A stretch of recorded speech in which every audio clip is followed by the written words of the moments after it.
Good evening and good night, great Biafrans and lovers of freedom. This is Radio Biafra House of Service coming to you through Radio Biafra London. My name remains Mazi Jonathan Chinedu from Olo province of Biafra London. We are here live and direct. Today is the 8th day of the 10th month, being October 2025. I welcome each and every one of you to welcome your friends and well-wishers to today's program on this hallowed platform, Radio Biafra London House of Service. On this program called Viewpoint. On this Viewpoint, we are going to talk about international geopolitics, which is very, very crucial. It is a knowledge that we need in this struggle, because we all know that the world today is a global village. Whatever that happens in one part of the world affects the rest part of the world. And also, we've been in a political struggle of this magnitude. We should be equipped, completely equipped with every knowledge that is there, including international geopolitics, because we need it. It is the lack of this type of knowledge that has been disturbing most of our people, and this is why Radio Biafra London is there in order to equip us with the knowledge that we need as a people, in order to make the right decision, in order to move forward as we should, focused. Therefore, once again, I welcome each and every one of you, and I urge you to welcome your friends and well-wishers, please. Even your enemies, welcome them onto this hallowed platform.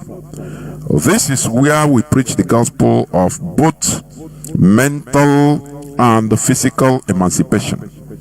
Remember that this hallowed platform has been there, established by our leader Mazi Jonathan Chinedu, who is still in the Nigerian DSS dungeon. But make no mistake about it. It doesn't matter whatever they play. IPOB, we must continue towards our goal. Therefore, today, I am here on this studio, this platform, with Mazi, who I will now hand over the platform to. Please make your opening remarks by introducing yourselves and just few minutes of your introductory remark. Mazi, please go on. Okay, Mazi, good evening from my location. I remain Mazi Chika Austin, a Biafran. And I want to seize this opportunity to thank you once again for this opportunity, and also thank every one of us that is listening. I can't fail also to extend my heartfelt prayers for the leader of this movement, the leader of the indigenous people of Biafra. I hope I'm coming out loud and clear. Yes, Mazi, you are. You are. Go on. Okay, I can't also fail to extend my prayers to our leader, Mazi Jonathan Chinedu, who is under the dungeon of the enemy, and also the Directorate of State that are currently overseeing this great journey. I want to appreciate every single one of them. And of course, Okike, who has been faithful in preserving us. Thank you, Mazi. There were Mazi. And we must continue. Thank you very much for your introduction. First of all, I want us to dive into some of the big happenings in this world that we are living. We are seeing, or we have seen, what is going on in Eastern Europe. The Russia-Ukrainian, in brackets, NATO war. So, that has been going on since, is it 2022 till date. Mazi, I want us to talk, I want to ask, is there peace on the horizon as promised by Donald Trump during his campaign time, that the campaign period, that once he took power, if he wins election, that the war will not last for more than 24 hours, of which he has failed literally. But is there peace on the horizon, or are we really heading to something worse? Maybe Third World War. Please, Mazi. Okay, Mazi, thanks once again. As regards to the issue happening in Eastern Europe, the Russian-Ukrainian war, although to the Russian historians, they will tell you that it's a special military operation. They don't see it yet as a war. At the level of language management, they are still reducing it to be special military operation. But speaking, using the term from global perspective, or should I say Western-dominated diction, you will permit me to always refer it as a war and not necessarily special military operation in the language of the Russian people.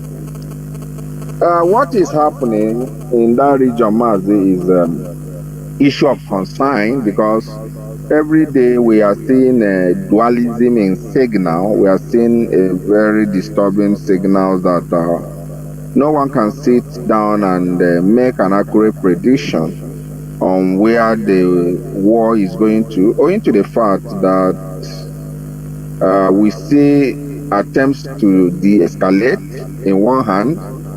In another hand, we see escalating development. So it becomes a very difficult thing to look at.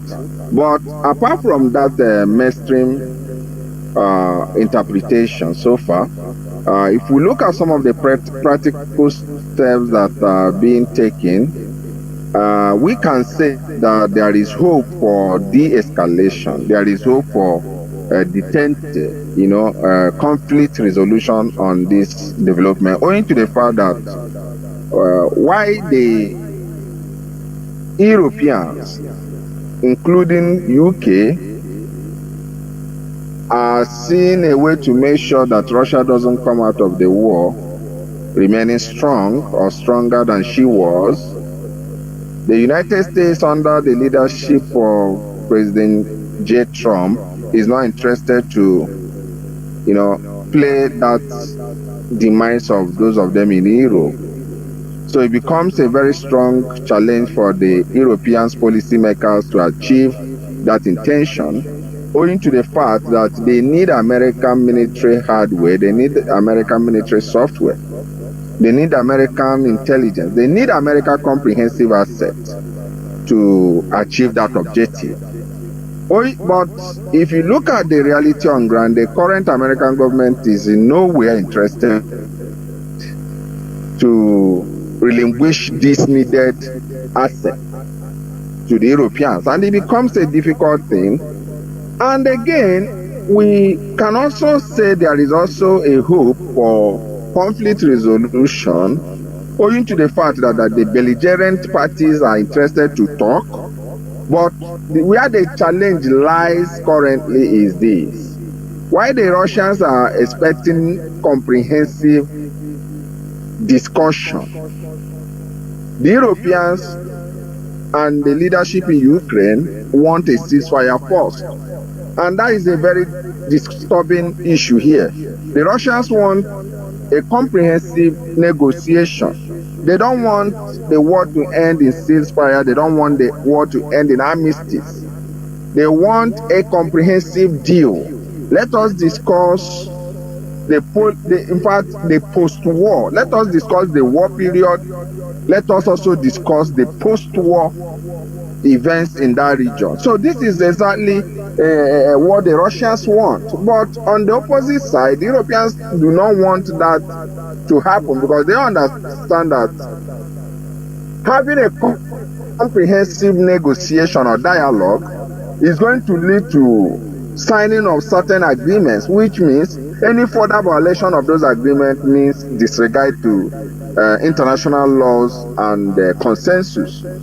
So it's because that is where the challenge is. If the parties in question can adjust on their position, I mean the Europeans could, the Ukrainian authority adjusting their position from ceasefire dialogue and move or accept this Russians' offer of comprehensive negotiation, I think we can now be talking about a better calm world of that region.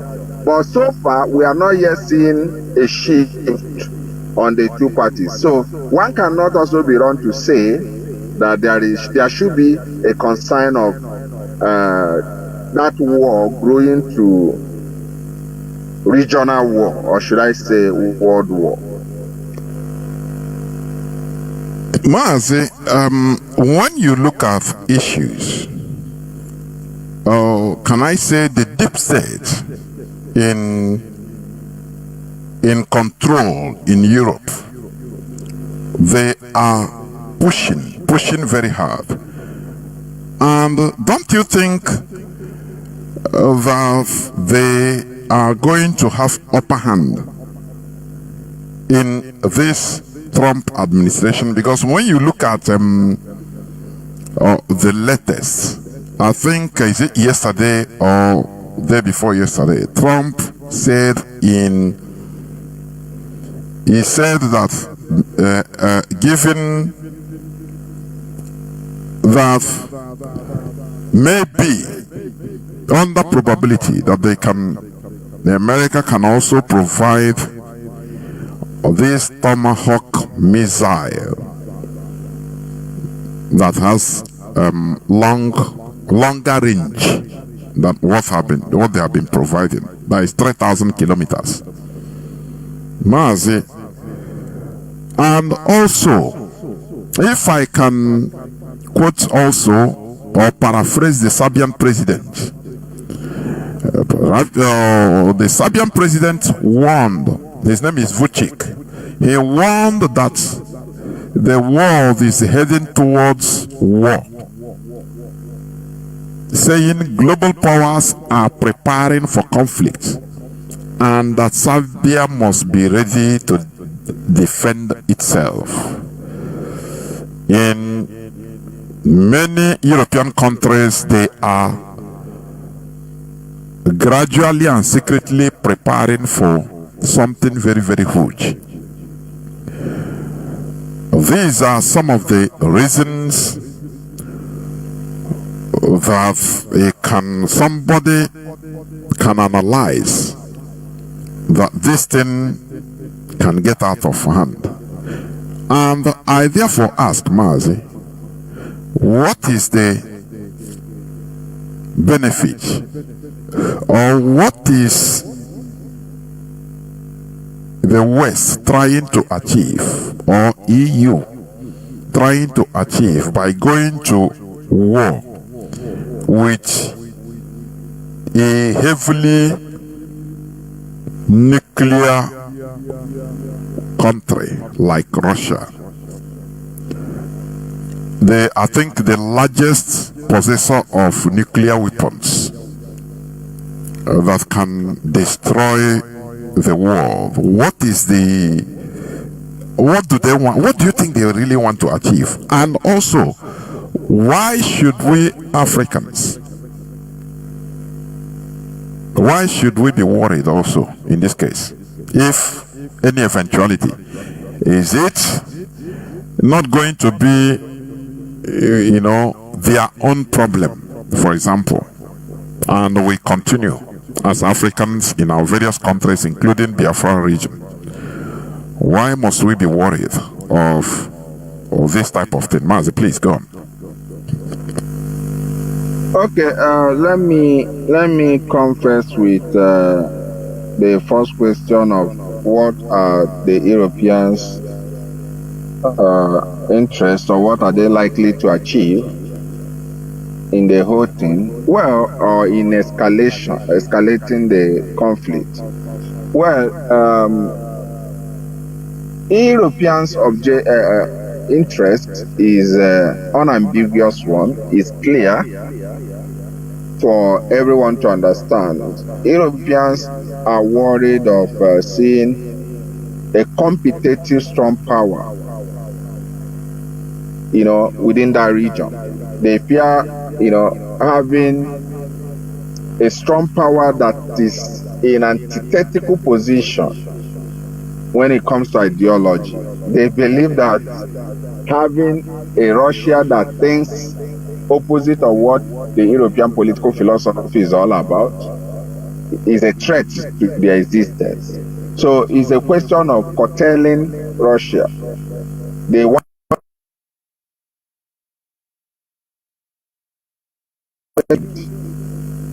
so that she doesn't in any way have the same power quotient or equation within that region. So that is the interest of those of European players. But Mazi, let us also understand that war games is also one of those things you see in global politics. War games, war maneuvering.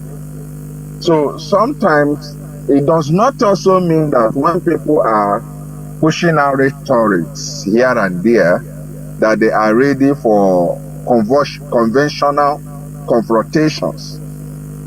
You can take example from North Korea and South Korea. Every time you see war rhetoric, you see maneuvering, you see military drills, and all the rest of them. Yet, none of them have, for one day, taken it into a conventional warfare. It has been maneuvering, it has been war games. So, I believe that the Europeans cannot think suicidal. They cannot be that silly. Because if you watch what is happening, and you see Russian drones have flew sometimes through Slovakia, through Poland, and Article 5, these countries, they will say, okay, let us activate NATO Article 5, which has to do with the bloc military confrontation to the violator of their airspace. But the bloc will say to Poland, to Slovakia, and all the rest of them, Latvia, they will say, rather than activating Article 5, go to Article 4, which has to do with investigation. So they know the danger of going in open media confrontation with a power like Russia. And when you talk about Russia, Russia also have a lot of military agreements with powers like China, India, Iran, North Korea, and other. And these are devastative power possessors. So European nations cannot be that extremely drunk not to understand the limit of their powers. So some of the rhetoric, some of the word games are normal. Sometimes you do it to assert unexisting power.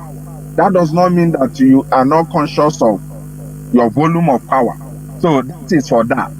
On the issue of we are Africans and Mazi, before you enter into before you enter into the second phase of my question, like what you explained about the Europeans understanding what it means to go into a head-on collision with a country like Russia. Mazi, you've seen they have, at the beginning of the war, there were several red lines being put in place by Putin. And the Europeans continue crossing it, including using long-range missile provided by the West to attack Russia. Don't you think that they have been poking Russia, which is very highly dangerous? Don't you think that these people, they mean business? Sorry, you talked about also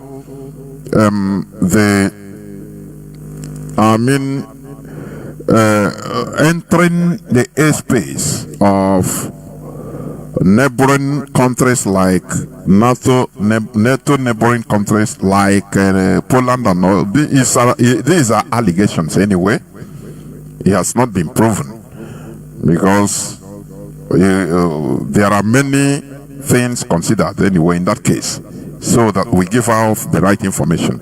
Now, don't you think that these people, they continue poking right from beginning, poking?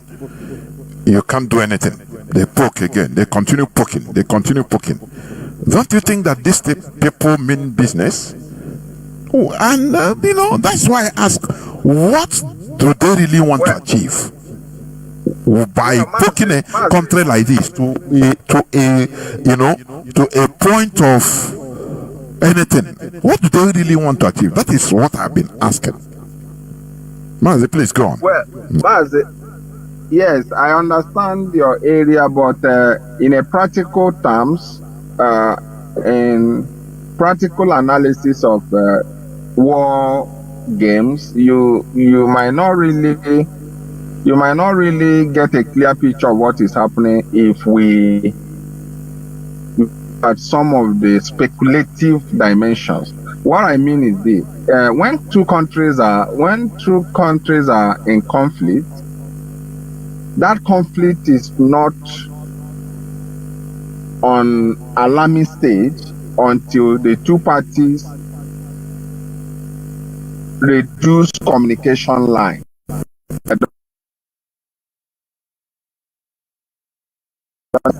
In as much as the military communication lines are still there, it means that there are rules for explanation.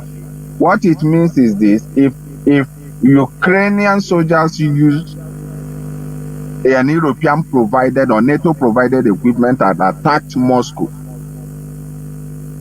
and Moscow threatens to retaliate, the communication line also provides an opportunity. It's a military diplomacy anyway. It provides an opportunity where Europeans will now explain and say, that weapon that was used to attack Moscow, we are not informed when these guys use it. We are sorry. That was not original intention. In the course of maintaining that communication, they are reducing tension. Sometimes you might even say, oh, these guys even use European equipment and attack Moscow, and that was a red line. Moscow did not retaliate. You are interpreting it from media perspective, but from the practical perspective, explanations were made, and that is where those military communication lines exist for. That is what they exist for. Explanations are made, apologies are quietly rendered, and actions are reconsidered. So that is where diplomats look acts, not necessarily what is happening on or the missile flying on and off the roof. That's why in all that the US did under Joe Biden, they made sure that they maintain that military communication, where America will always explain to Russia that, you see, though our equipment was used to attack a civilian area in Russia, but it wasn't our intention. We have called Zelensky and cautioned him. All these explanations are... Hello, I don't know if I'm still coming out loud. Yes, you are. Go on. Okay. So these are areas, explanations, apologies are tendered off cameras. And this is where diplomats look at. This is a benchmark of analyzing the growth, the trajectory of tensions, if it's going to escalate beyond this or not. Not necessarily what is happening on TV screens or the pages of newspapers. So that is where we are looking at. So far, so good. European nations are still maintaining communications. Some of them who have even had a sour diplomatic relationship with the Russian authority have even refused to outrightly pull out. They reduce it to the level of child affair, which means they are still interested for clarifications. And it's very, very important our people understand all these things. It might be technical, it might be, very cumbersome to understand, but these are realities that exist on international system. I don't know if I can now move on the second war. Go on, yes. Want to point my attention? Okay, now when we now look at the issue of Africans being consigned and narrowing it to the Biafran people. Well, like I used to tell our people, the mindset that it doesn't concern us, is happening in a faraway land, is not really healthy for us as a people. We must understand the importance of the global connectivity, how the world is so connected that you cannot say it doesn't concern you. It concerns Africa because this is a very sensitive time in Africa. Some parts of African continent are waking up to challenge the unchallengeable powers like France and all the rest of them. And they are doing that owing to the fact that Russia is solidly behind them. The success of this challenging these powers is because Russia is giving them nod to go ahead. So if you have a weakened Russia, trust me, these guys are going to root back to Africa, and they come up with a policy that will be so devastating for anybody to rise up and challenge them again. So it should be a concern to Africa. And apart from that too, we should also be concerned owing to the fact that what they are looking in Russia is a way to, these Western powers, sometimes when they are fighting you, they don't want to go without anything. They're also looking at one of those things, although it should be secret, that they cannot divulge. But if you understand Western behavior as regards to their international displays, you understand they are always hungry for energy.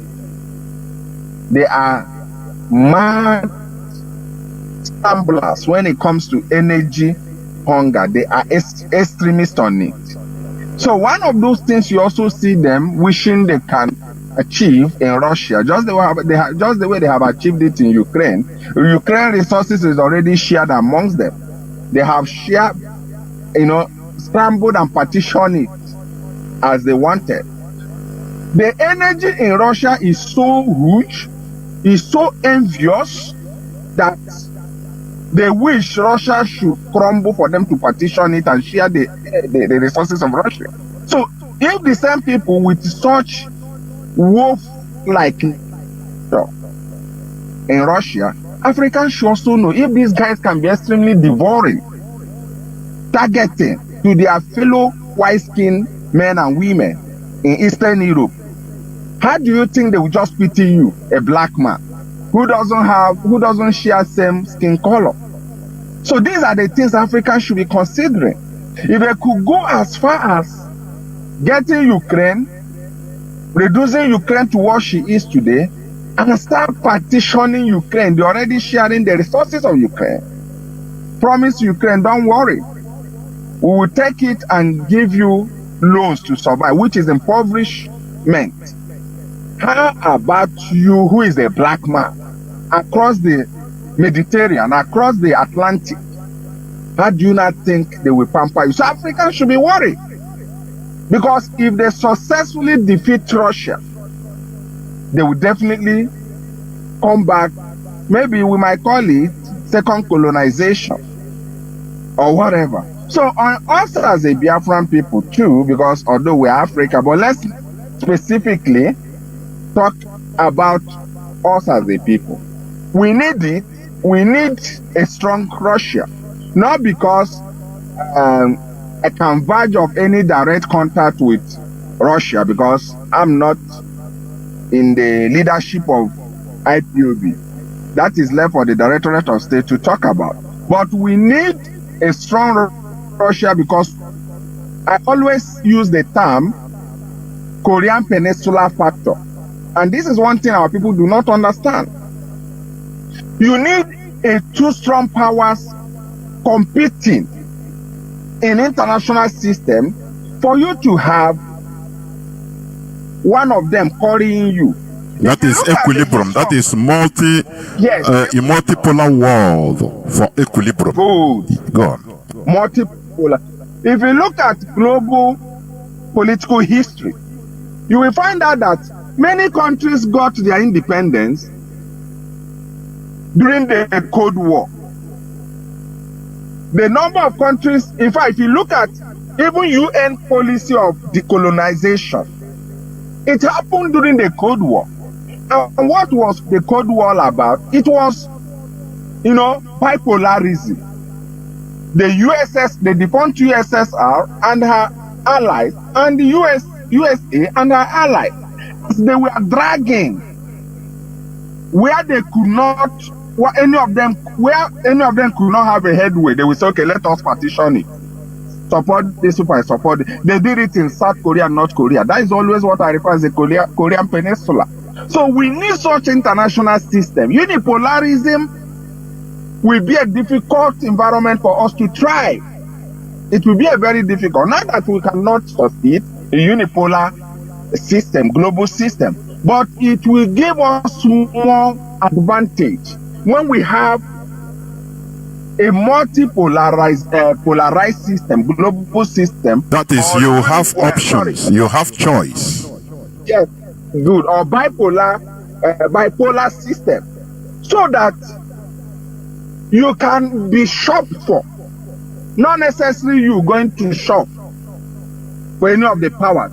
Any power can approach you, any power can consider you and have an understanding with you. I want to be diplomatically in my languages.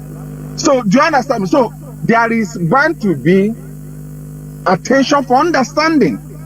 So Russia standing does not really mean, oh, Russia is finally going to be our ally. It's possible Russia can even be our ally for the Nigerian state, and the other side will also be our ally. Vis-a-vis. There is no traditional methodology that said Russia will be our ally, and that is all depends on our ability to maneuver the complex environment. So we need a bipolar system. We need multipolar system if we should have a successful end in what we are driving, Mazi. Then, Mazi, going further on this, I want us to understand also, like listeners, please, do not forget that we are on Viewpoint with Mazi Jonathan Chinedu. Today being the 8th day of October 2025. Tatabo Bocheke. And also, we are also live on different platforms, including Biafra TV, IPOB Community Radio, on our Facebook, YouTube, and even X platforms. Our IPOB Community Radio is booming. Our FM on different parts of Biafra land are also on. And www.ipob.org. Through there you can be listening. Therefore, Mazi, going on in what you're saying, we should never also forget that during the First World War, Russia or Soviet Union, as of that time, they were allied forces with France, Great Britain, and even United States, fighting against Germany or Austria-Hungarian Empire and the Ottoman Empire and even Bulgaria. So you see Russia also as part of the Allied forces on the First World War. The Second World War, the same thing. Soviet Union fought on the side of the Allied forces gallantly. They lost even more people in Soviet Union more than any other country, any other individual country during the Second World War. More than 27 million people perished. Soviets perished in the Second World War. And they were the first people, the first country to reach Berlin and captured Berlin before Hitler killed himself and killed his family and himself. So, why should all these things change? Why is the European? Why are they pushing? I mean, it might be a repetition, but in another dimension. Why don't they look backwards towards history? Instead, they continue this, propagating this anti-Russia fear-mongering rhetorics and sentiments and even actions. Now, is the fear of Russia, is their fear real or artificial? Even to the extent that despite the EU general economic difficulties, we saw what happened in France a few days back. The French Prime Minister resigned because of what they don't have. He don't have no. What do you call it?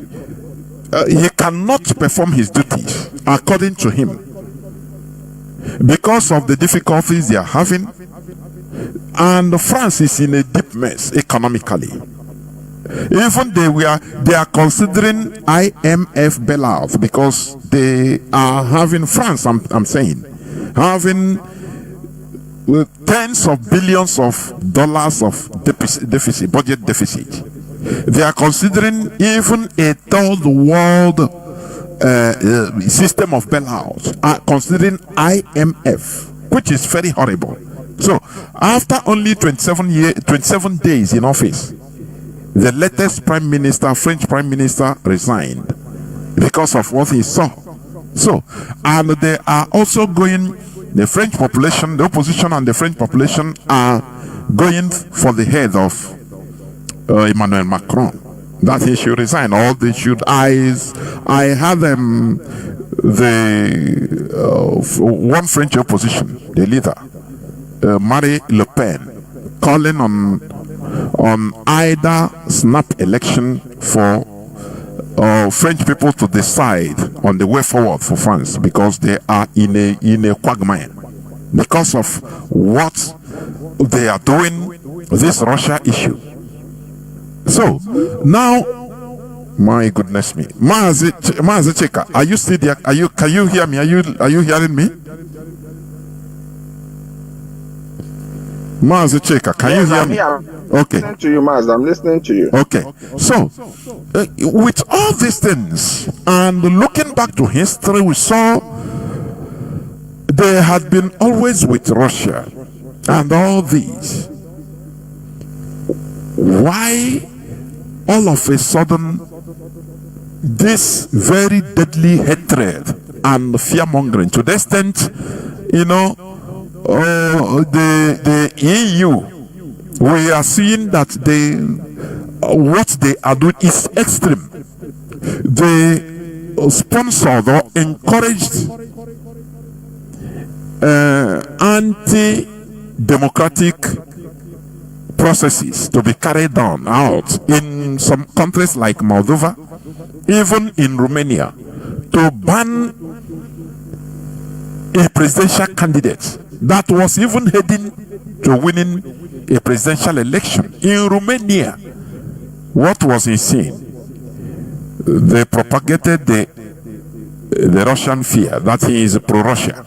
So they ordered the Romanian justice system, your judiciary, to ban him despite whatever it will cost. So you see that this thing is so serious. What is happening is so serious. Please, Mazi, is this Russian fear or mongering rhetorics, is it something real or artificial? Despite their difficulties, they are ready to, you see, that, on mainstream media, they are not showing some protests, the voices of people that are highly outspoken against what their governments are doing. Right from United Kingdom down to Italy, to different France, to different EU countries, even Germany. So they are muffling opposition voices, which is anti-democratic, according to their lectures. So, Mazi, what is happening? Is this fear real? What is the rise of this anti-Russia fear? Please, go on, please. Well, okay. Well, Mazi, a lot of factors are contributing to that anti-Russian narrative amongst the European leaders. Let us not make mistake about it by moping everything together to make it look as if it's a regional challenge. It's not a regional challenge, rather it is a topic that is being driven by the neoliberal leaders in Europe. Because when you discuss it as a continental problem, people might be misinformed of the practical issues happening in Europe and Russia. The average European man on the street has no problem with Russia. Either he finds himself in UK, in Germany, in France, and other EU member states. They have no problem with Russia. The same way to the conservative political leaders of Europe, they also do not have problem with the Russian Federation. But who are these people? Huh?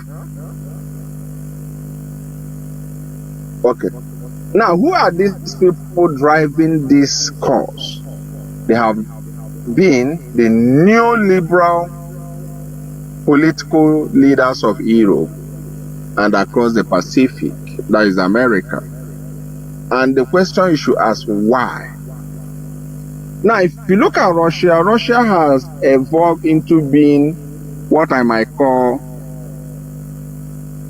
a theocratic state to a level.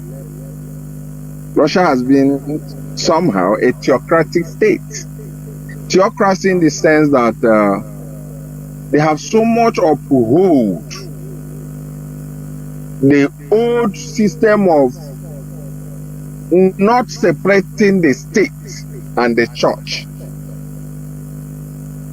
If you also look at some regions of Russia that also have high concentrations of Muslim faithful, Russia has also made sure that those people also hold a semi-theocratic system.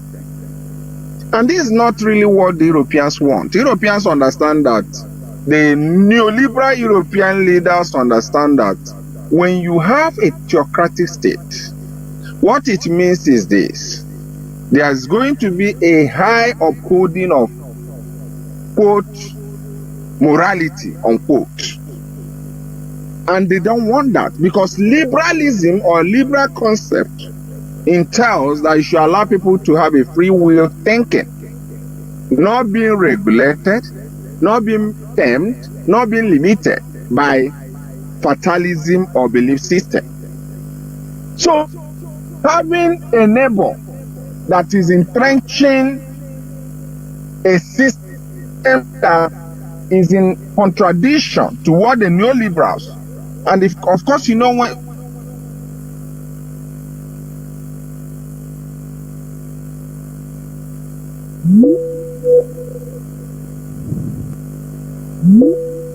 Mazi,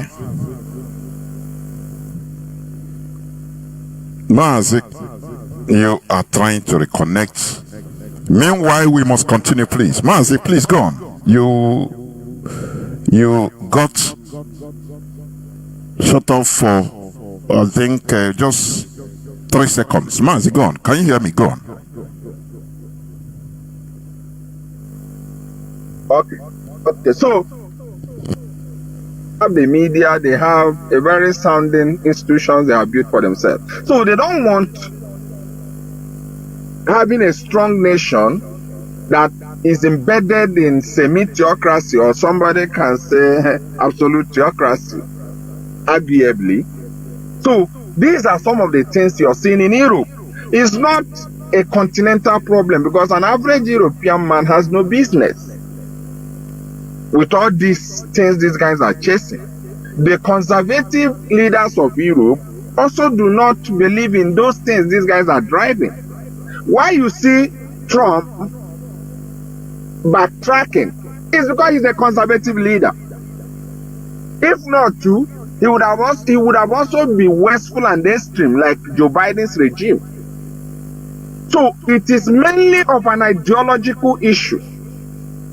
If you understand it from that ideological perspective, you will now understand why it seems as if they will go to Romania and destroy Romanian democracy. They don't care, because they don't want the entrenchment of that ideology. That's why they can go to Slovakia, even attempting assassination when they failed to stop the president from emerging democratically. They attempted assassination. That's why they can bully the Hungarian leader to the point of trying to review European law, removing veto, the session of veto, just to make sure they strip Hungary, the conservative leader, opportunity to stand against their will. So if you understand all these things, then you will now understand the possibility of that war ending soon. What we are seeing today is just the, should I say, the outspoken face of the war. The war has been going on since Bolshevik Revolution. The war has been going on after the Second World War. What we are seeing today is just another stage of it. It happened during Obama time also, when the war in Crimea was also fought. So it's not going to be a war that you are going to see to happen as in to end so soon.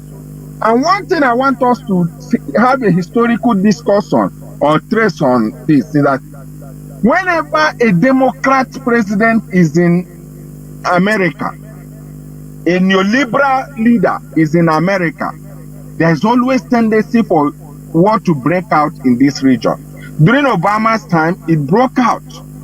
The Crimea, Bush time, which is a conservative leader of America, because Bush was a Republican. There was no war. Joe Biden's time, it was under Joe Biden's supervision, a neoliberal leader of America, that these things also happened. So you now understand it better from ideological interpretation. That's all I have to say, Mazi. Ndewo, Mazi. You know, with all this that is happening, please, listeners all over the world, what we are doing is analysis based on information and what we are seeing in this world. Radio Biafra is not siding any party, because under the law of free speech, we have the right to analyze, to explain to our people what is happening. Now, in this case, as I have said, these people has been allies when it comes to some great wars, but today we see that things are no longer or not as it's supposed to be. Now, Mazi, if the EU or the West that portrayed themselves as champions of democracy, lecturing the whole world, including Africa, can muffle the so-called the real democracy by stifling information that is given to the public, by banning journalists from their countries because they are reporting on the truth of what they don't want their people to hear. If they can change, if the EU or the West can boldly, bend the laws, encourage the bending of laws in countries like Romania and others, instigate assassination of presidents, prime ministers, or presidential candidates in order to stifle them. Mazi, what moral lesson or what moral do they have? What legitimacy do they have in order to come out to the world to talk about democracy? Mazi, please, this will be the last before we enter another point. Mazi, please go on.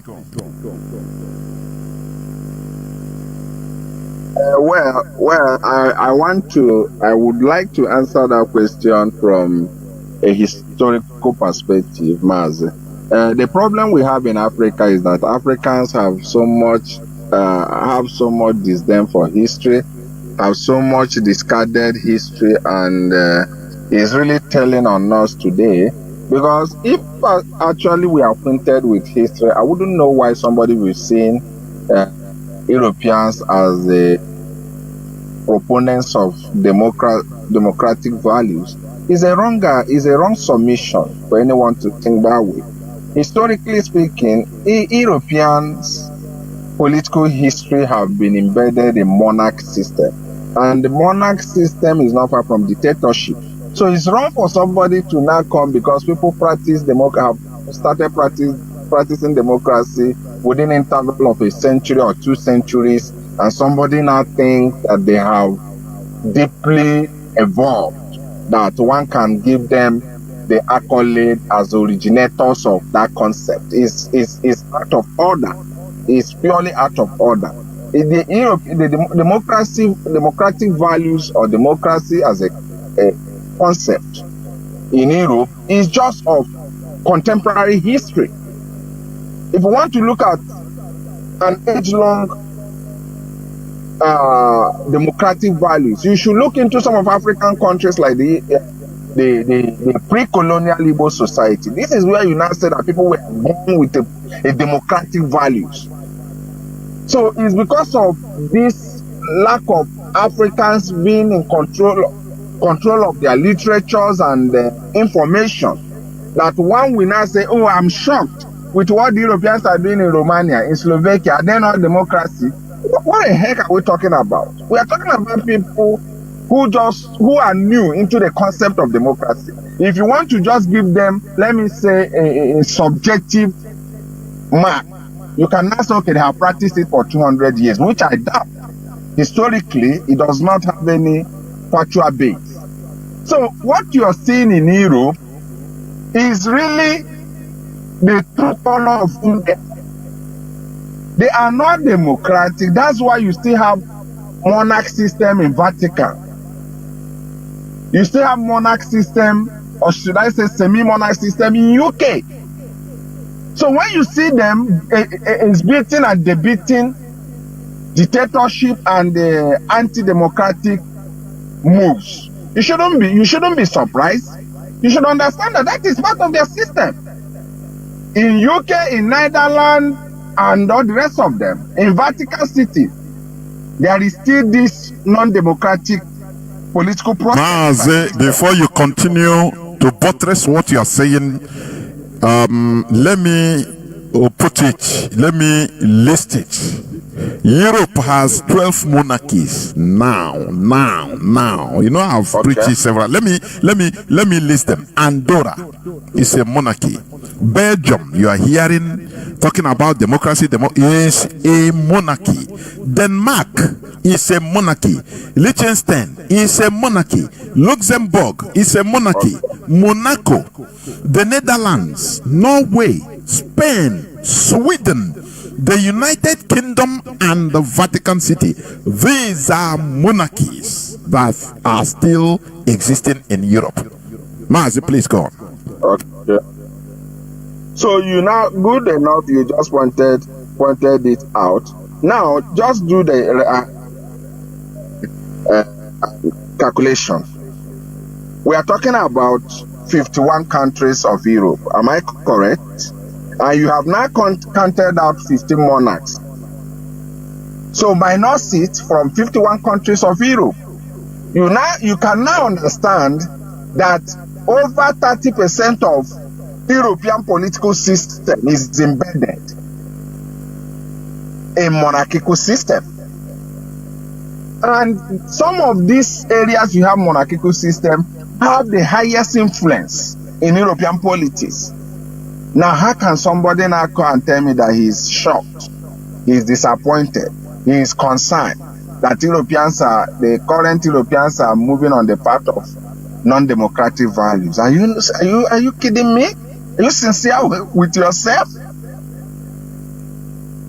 So it's because Africans hate history. Africans, we have so much disdain for knowledge. And that's why you will tell us that black is white. We will subscribe into it without asking questions, because we have so much degraded ourselves mentally that rational thinking becomes a taboo for us. And it's unfortunate. It is telling on us. When you see us discuss, you wonder if we are still part of this war. When you see us react to issues, you wonder if we are still part of this war. Mazi, that is what I have to say. The war. You know, here on Radio Biafra, you receive it as it is.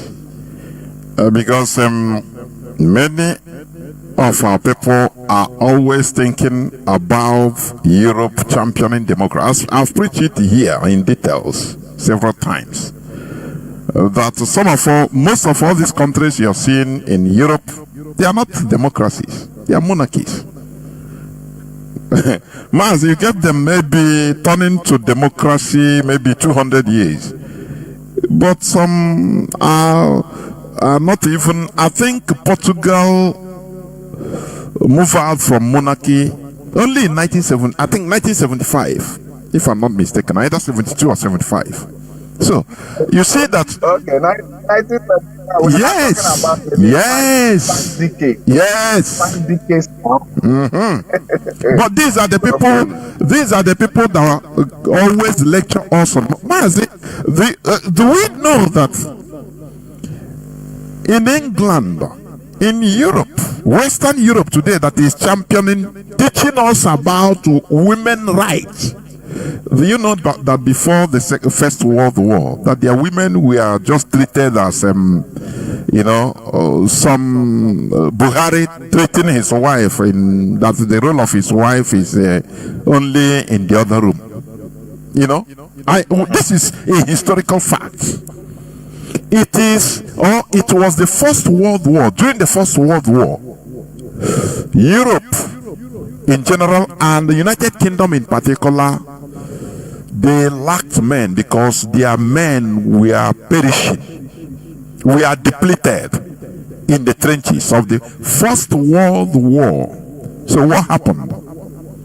They say there are women everywhere, and they were only inside the house, breeding children and caring for their children as housewives.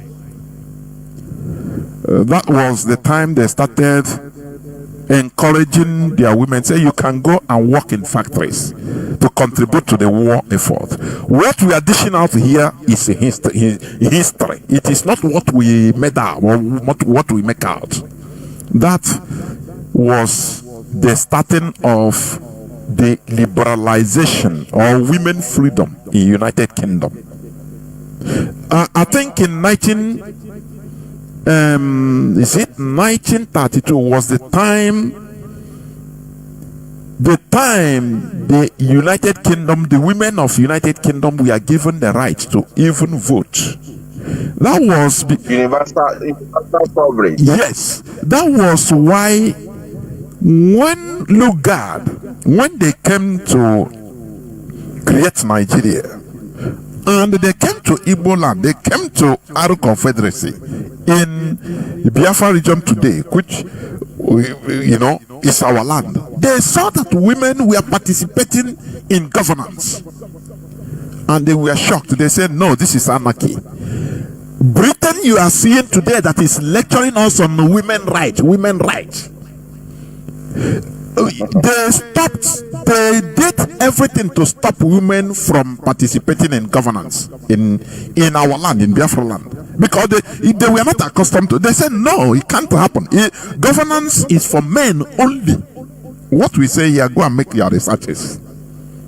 This is one of the reasons also that about what they call about women riot, which is protest, rose up in order for our women to, express themselves naturally.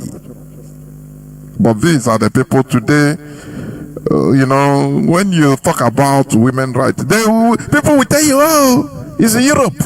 These are lies and lies. What they continue propagating to us right from birth till today, now it became part of us. They propagate lies and lies and lies. This is the time we need to, cleanse our brains, and this is what IPOB is doing. Do not forget that we are here on Viewpoint, today being the 8th day of October 2025 with Mazi Austin. We are on Viewpoint international geopolitics. That is what we are discussing now. Mazi, let us go to another topic which is also similar. We are seeing about Trump. He entered power and he started bullying every country in this world. Tarification, increase in tarification. Now some people start asking, why is this so-called, this type of power, every country? Does it mean that without USA, the whole world will collapse? And also, Mazi, I want you to also talk about the USA weaponization of dollars. This was expressed some time ago by Putin himself, Vladimir Putin, some time ago. And that is why he said there is need for a multipolar world. And that is why BRICS is the conglomerate of countries like Mazi. Hope you are hearing me. I'm here, Mazi. I'm listening. Okay. Yes, okay. Brazil, Russia,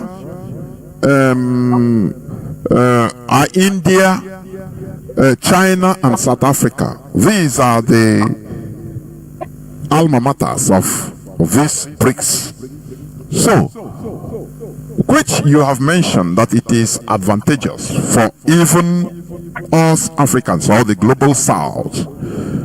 Now, what does this dollar weaponization mean? Please, how can you explain it to a common man's understanding? Mazi, please go on. I don't know whether you get my question. Yes, your question is on the dollar weaponization. If I'm correct. So, anyway, it's as simple as the word itself. Dollar weaponization. That is, turning dollar into a weapon. Normally, dollar is the globally accepted means of exchange. Currency, global trade is said to be conducted on dollar, which means every country of the world should have unhinged access to dollar. That is what is supposed to be in principle. And dollar should not be used as a weapon or politicized. This is what, in consensus, what is supposed to be. But you know what happens? US have, in several occasions, abused that opportunity by, in course of having issues with other state actors, they try to restrict these actors' access to dollar, thereby hurting their conduct of domestic and the foreign trade. And this is what weaponization is all about. We should understand that this is not just the first time US has done this. Sometime in 1970s, US once also did this when there was crisis between Israel and the Arabs, and the US supported Israel against the war. So the Arabs decided to shut down the oil pipeline supplying oil to global market. In fact, it forced the product, the oil price, to go up, skyrocket beyond measures. And the US in turn decided to also weaponize her dollar. That forced a lot of countries to remove their reserve, their dollar reserve, in fear of what currently happened. And it led to floating. Mazi, please, I want if you can explain something here. Just as you said, the dollar reserve. Sometimes people can ask about this dollar reserve. Does it mean that every country under this consensus of dollar, using dollar as a standard or the major standard in world trading and economics, does it mean that, for example, I don't know which gadget is doing all this, but we must continue. Does it mean that, for example, if Benin Republic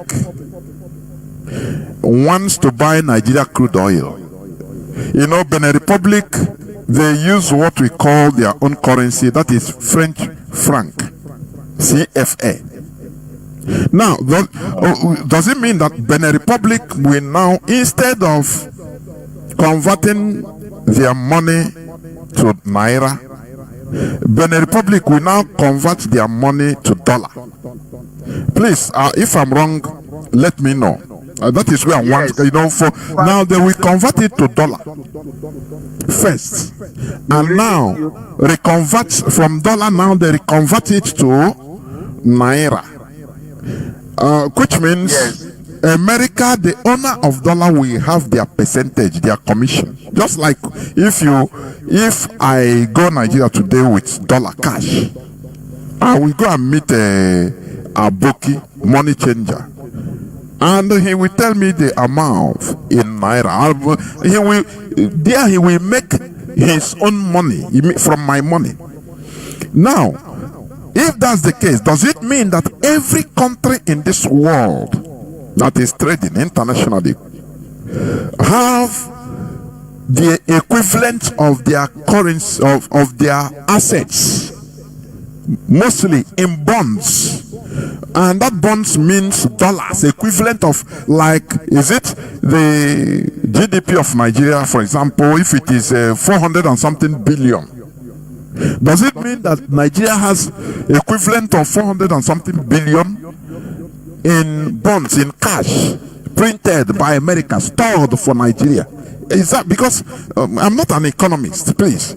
I don't know how you can explain this so that people will understand this. So that, because this threat always, which means any country, and this sanction, does it mean that any country that goes against, now America will withhold their dollar bond to punish the country?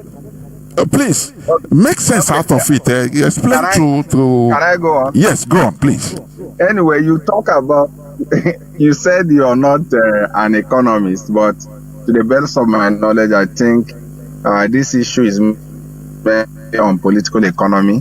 It's not just an economic affair. You study this kind of things through framework of political economy, and which I know you have a sound, because I always listen to your programs. I understand you have a sound understanding of political economy, except you want to just be profit.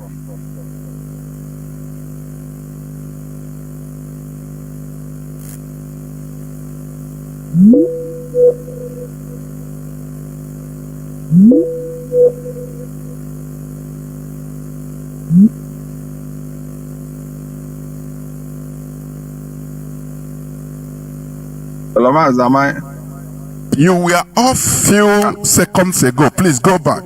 Just 3 seconds ago. Go back, please. Okay, I said you said is the issue of economics. But I understand is a.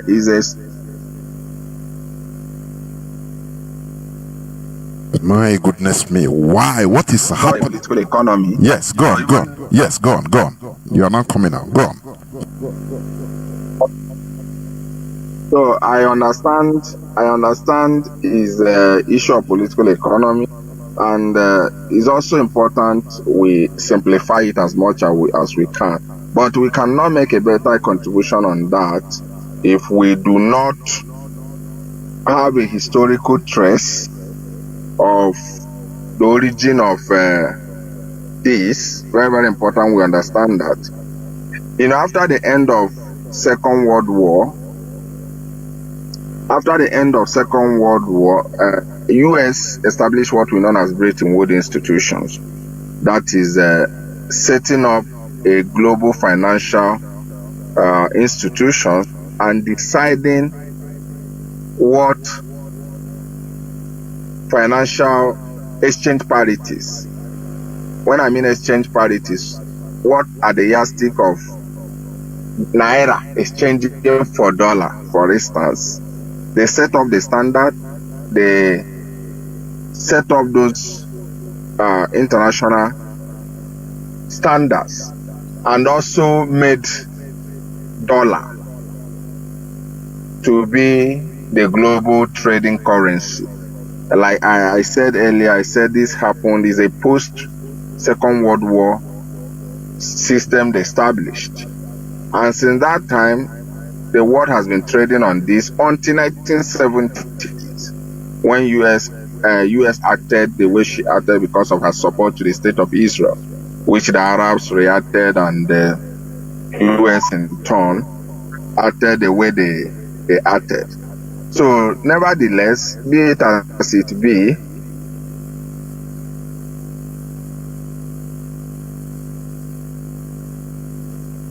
Mazi, are you sitting? Okay, go on. Yes. Go on. Be it as it be, every country of the world is expected to have a savings, and it's important. Thank God you raised this topic, because even when Biafra comes, we also have our foreign reserve. The reason why countries have foreign reserve is because of there are certain trade you'll be conducting. Hello?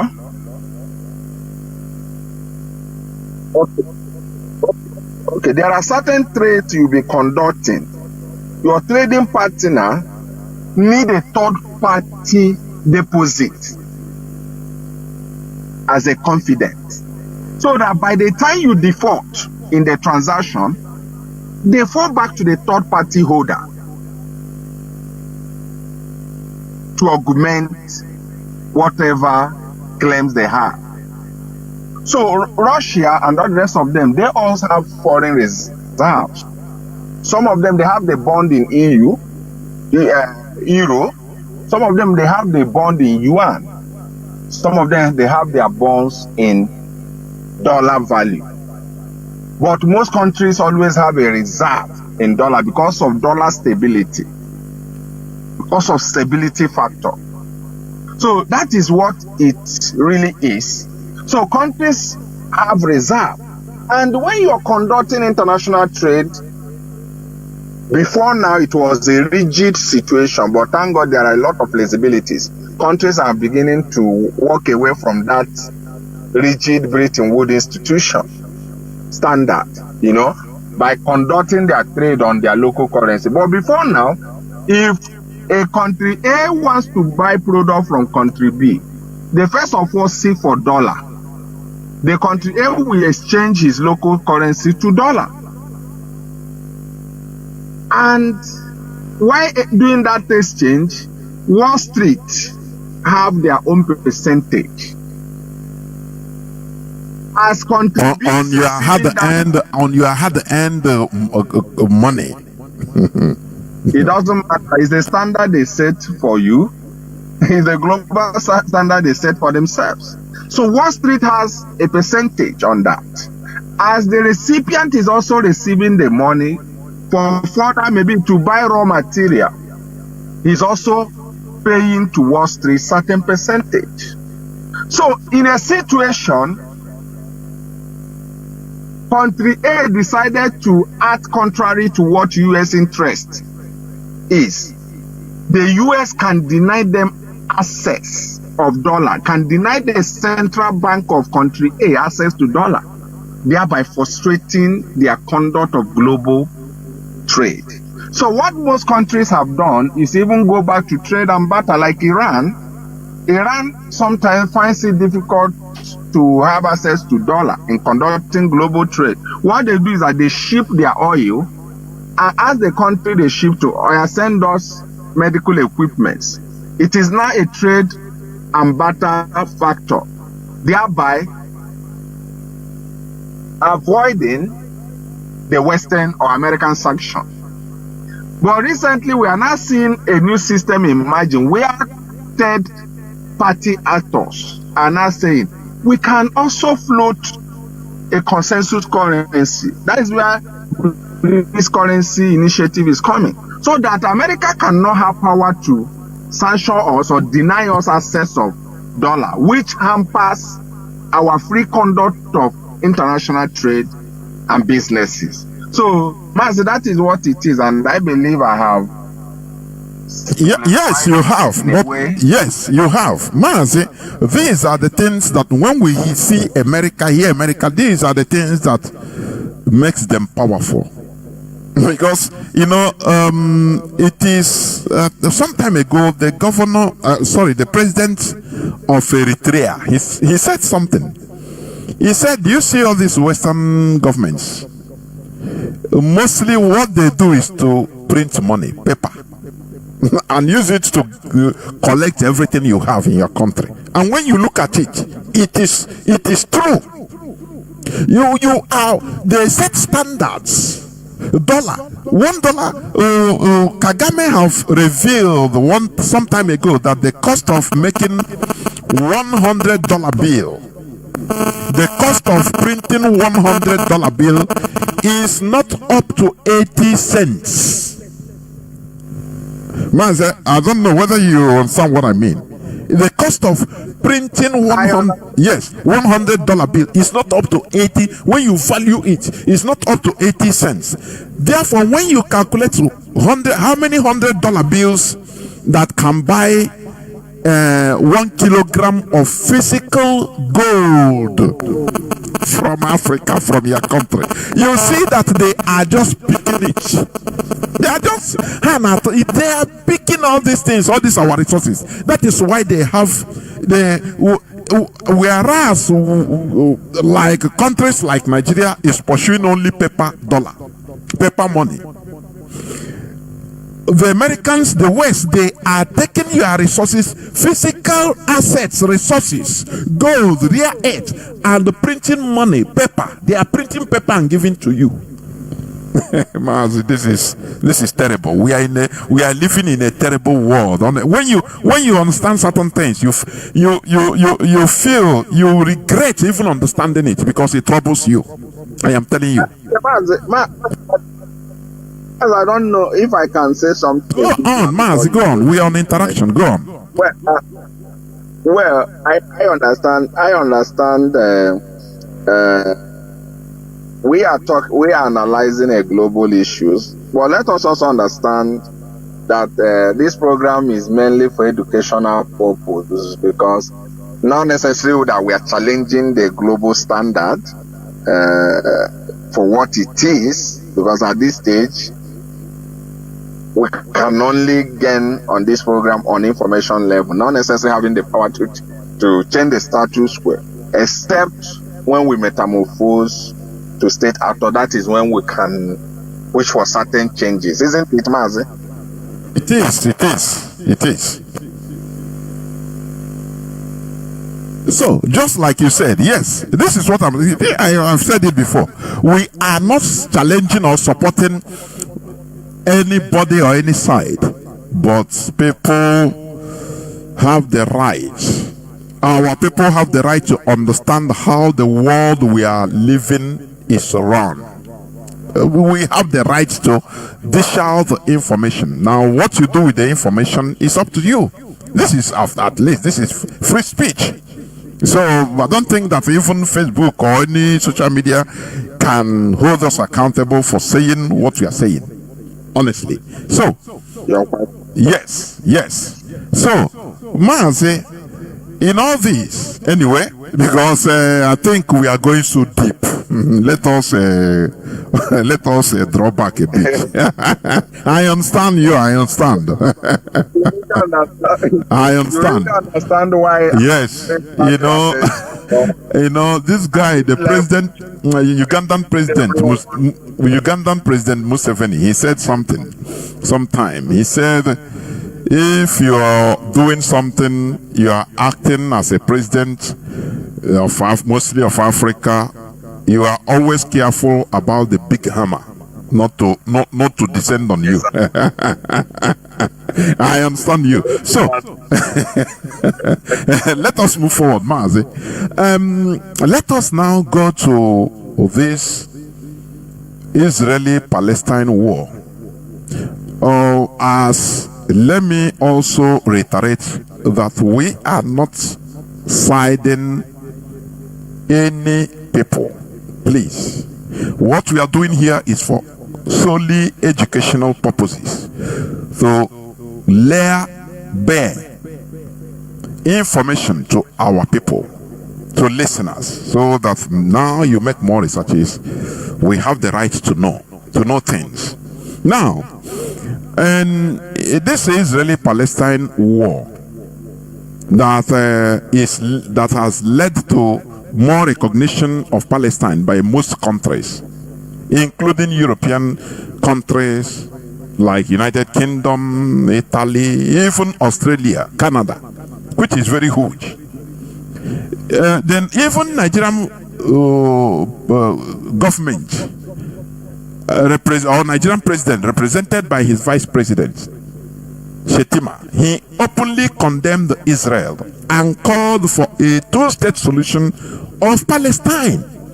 He condemned what is going on in Palestine, the slaughtering of Palestinians by Israel, which is going on every day. Today, I don't know how many people are killed in Gaza. Yes, that is the fact.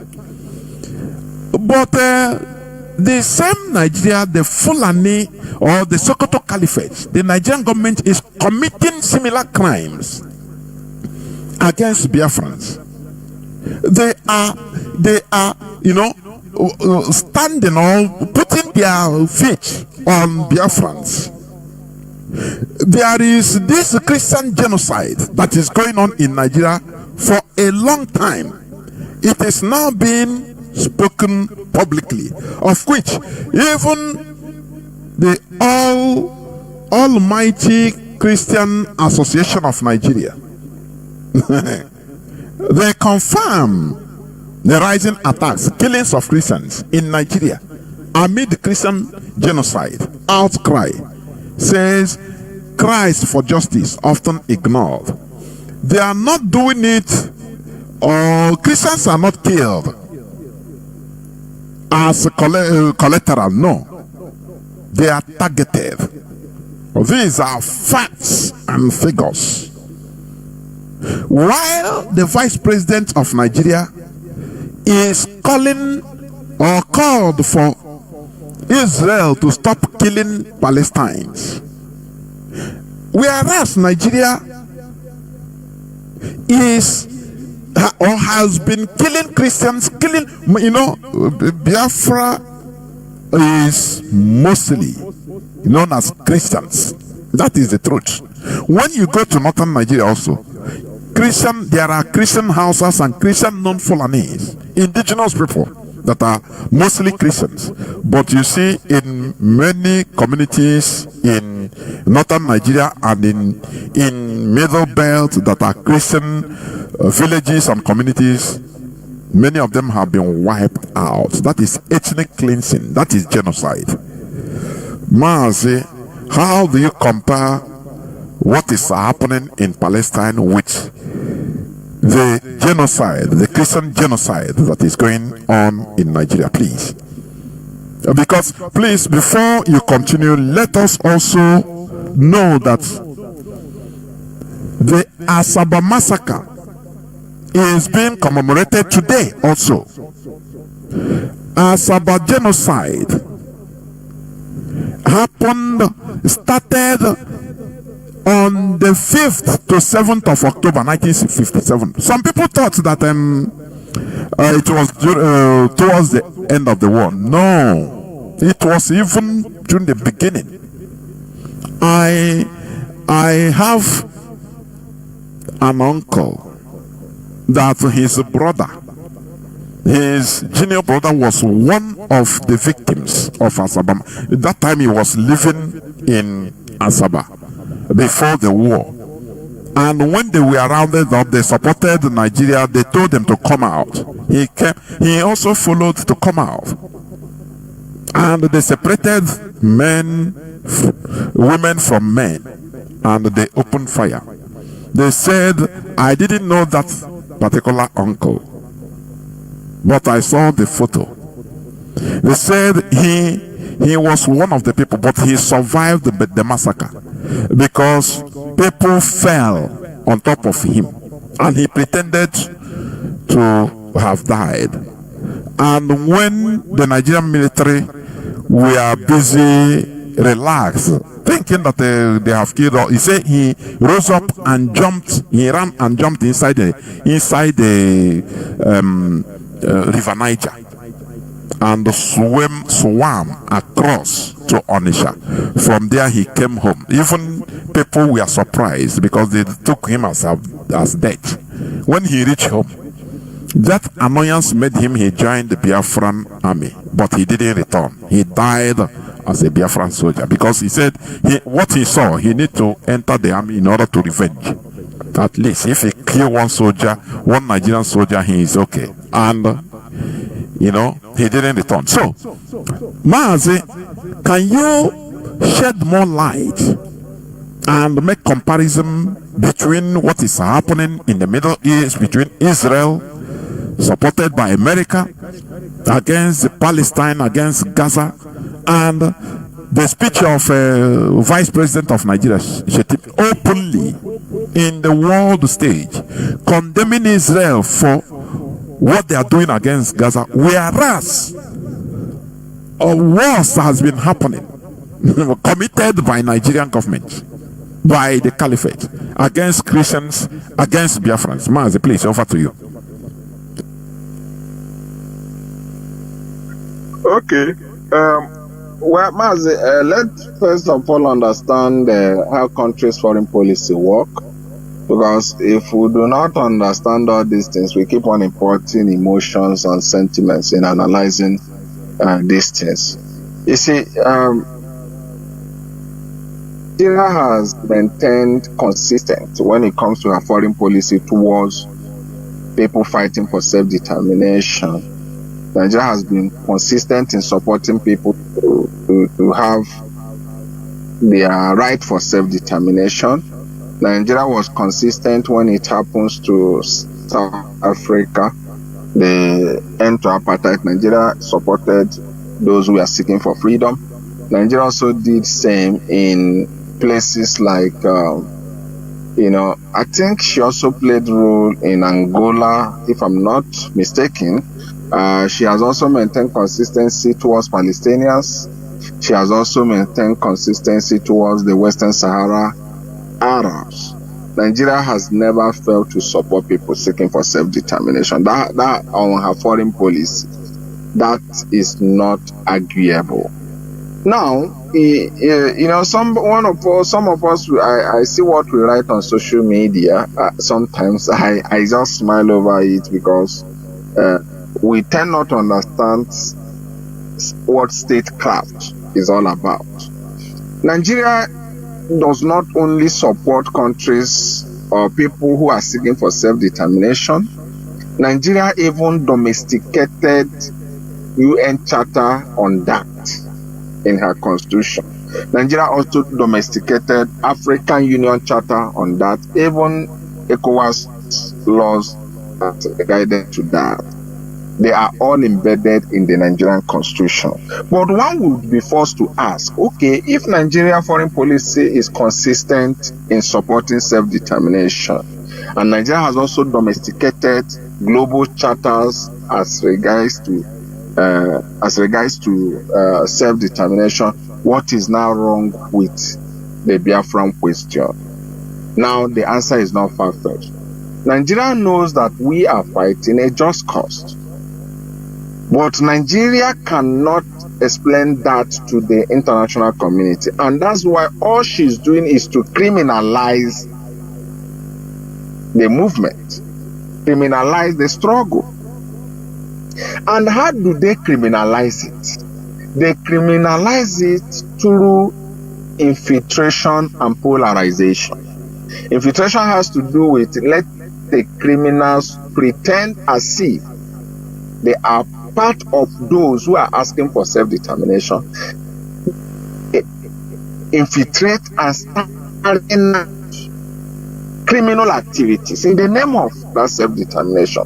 Polarization, how does polarization work? Polarization work in this way.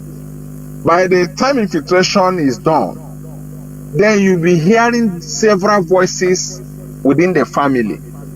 People will be confused. Which one do I even listen to? Which one do I follow? At that very moment, they have succeeded in polarization. So, the world knows there is something called self-determination movement in there.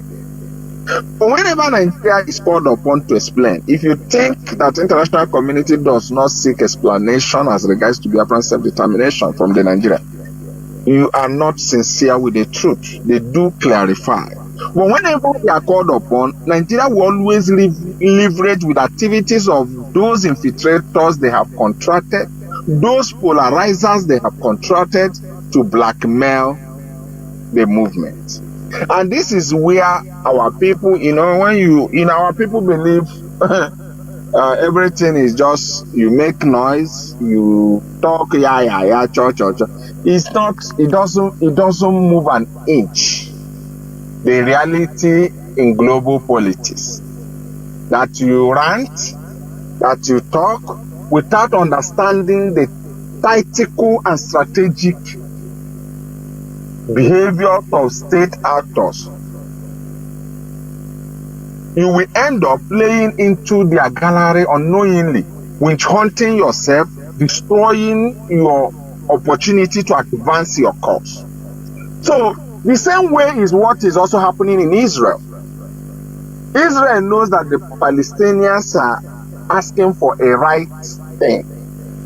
They know it. But what is Israel doing? Israel is also the same thing Nigeria is doing. Israel is also doing everything to make sure to undermine that move by encouraging certain factions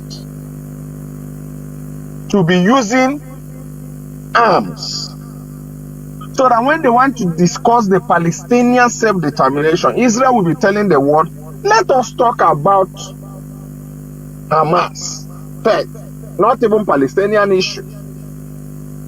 I want us to discuss Hamas first, which is, let us talk about disarmament, which is a distraction, which is a diversion.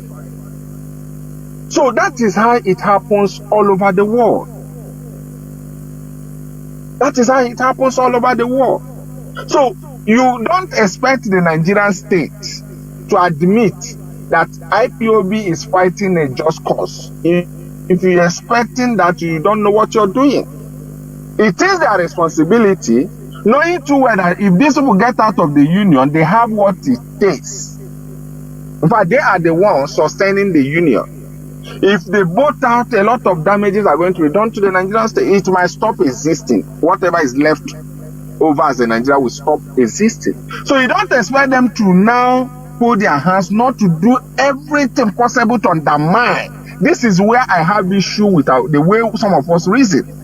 We undermine our opponents a lot.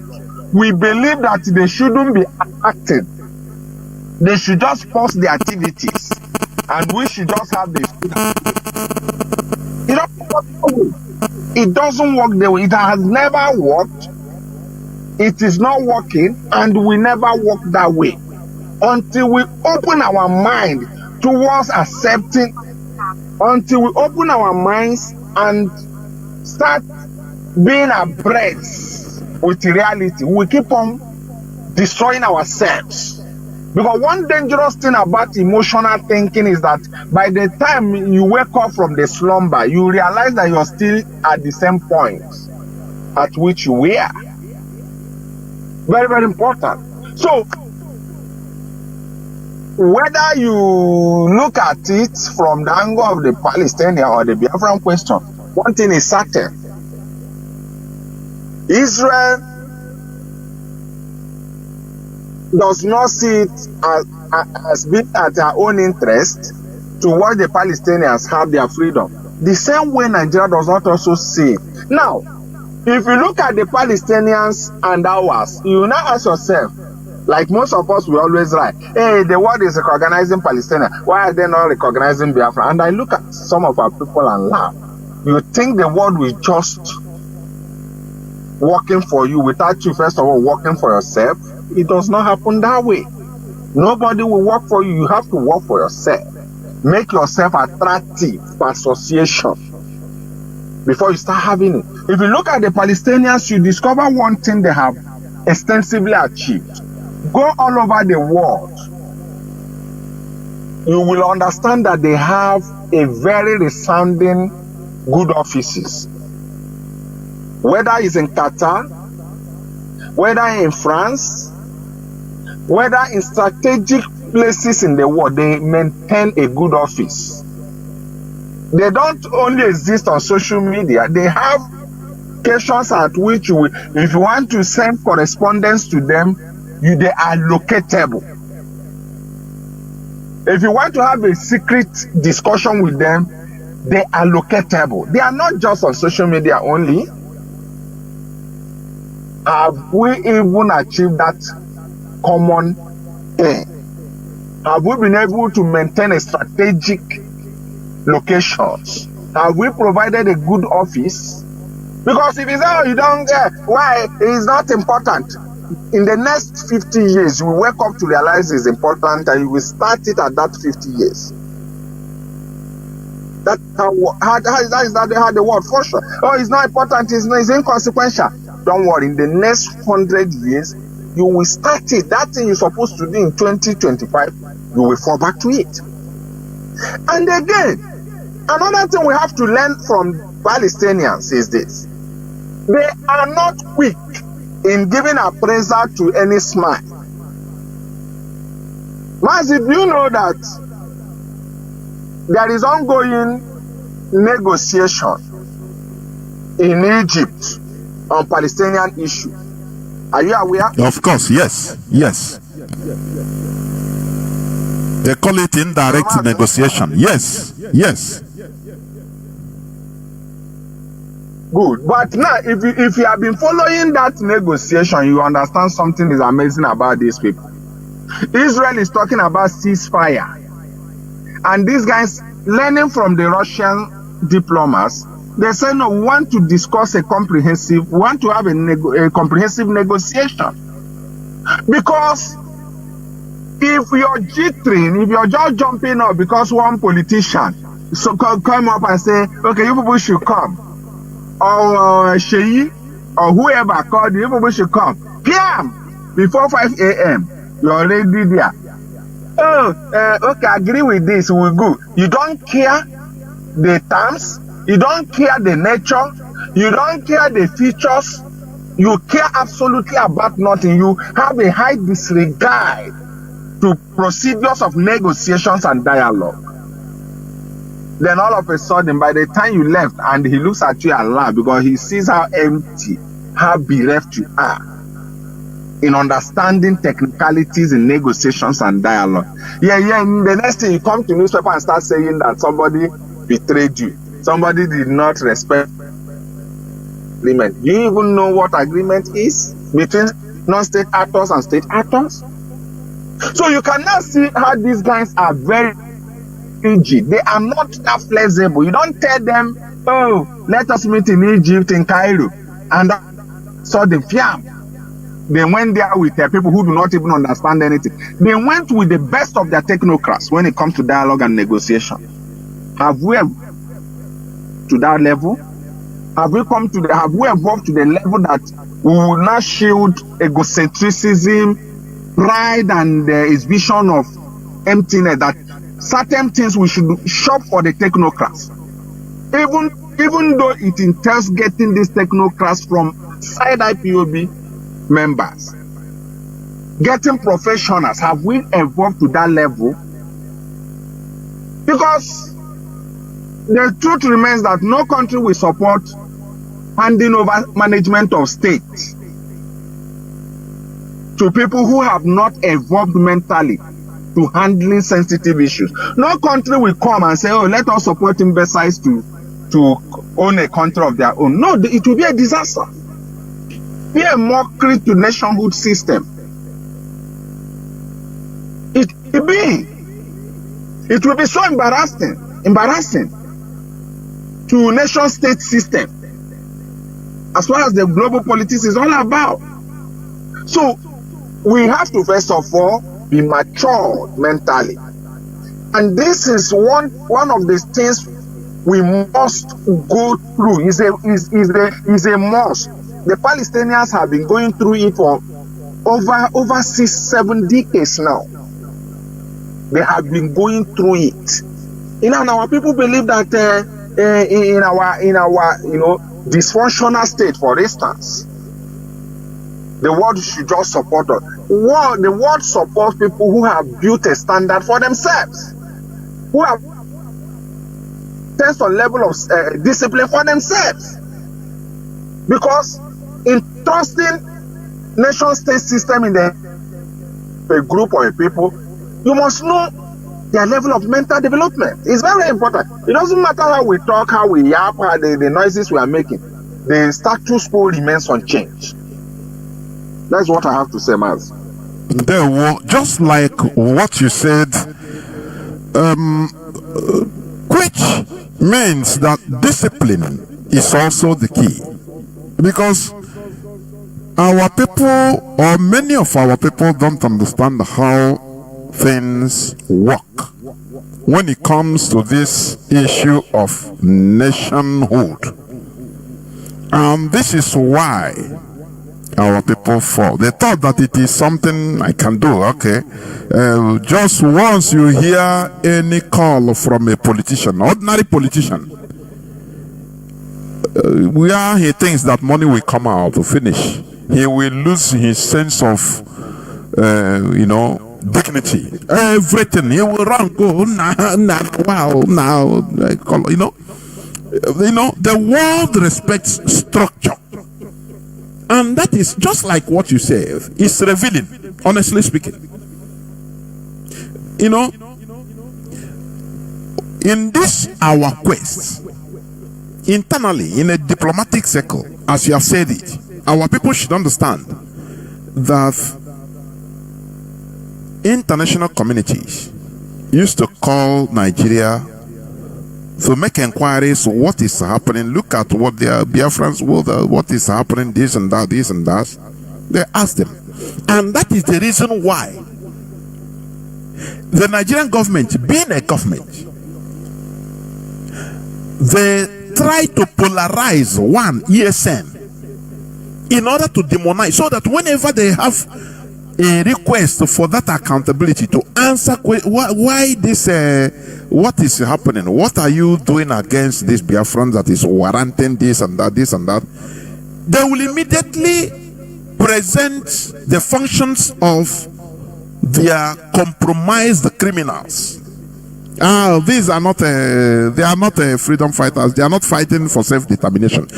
They are killing their people. Look at, even we are trying, we send military to even help to safeguard their people. These are things that are happening internally. Many of our people don't know this. That is why it's highly absurd.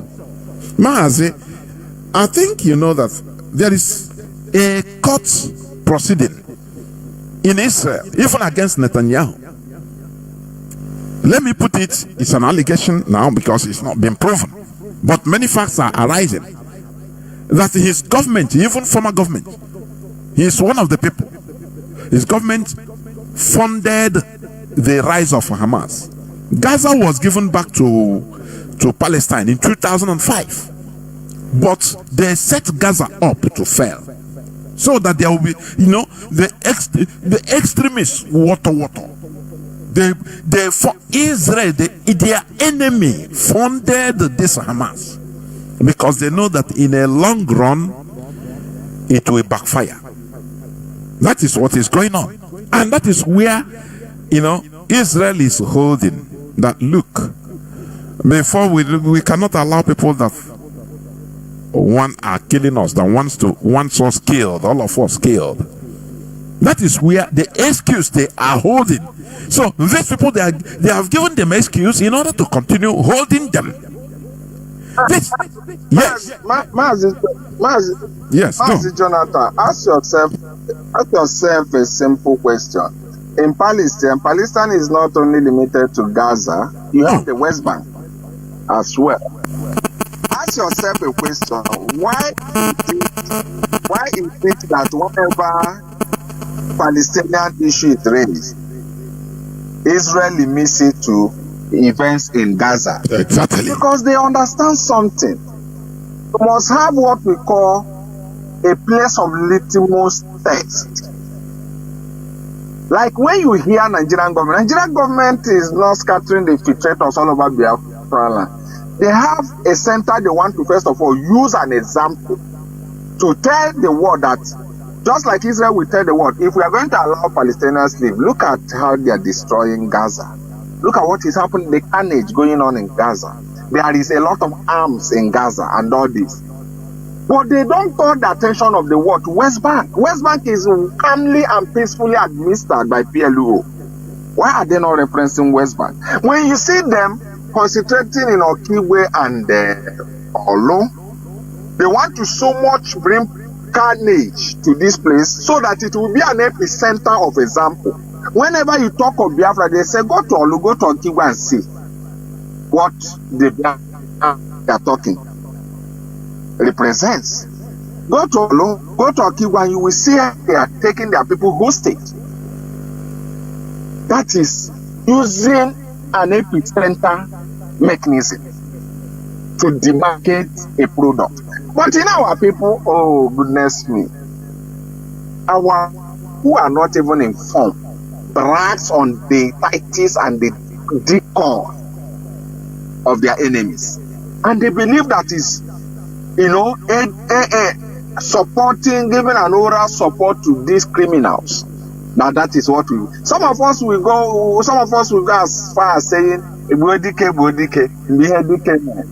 those useless rantings and all those, anshums that are not even feasible to what we are talking about. Sorry for cutting you. No, you are in order, Mazi. Mazi, I want you to also compare it. Just go on to the Christian genocide that has been going on in Nigeria, that is being portrayed today, to the extent that from time to time, whenever this matter is being risen, some Nigerian government will contract even Christians themselves, some Christian elites, to start debunking and say, no, it is not true. It is not true. Mazi, what can you say about it, please?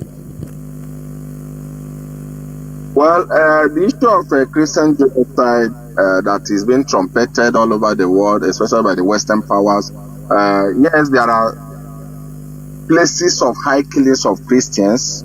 Nobody can deny that. Benue is an instance, northeast, even northwest, some places in north central, even Biafran land, Christians have been killed, even by agencies of the state. It has happened.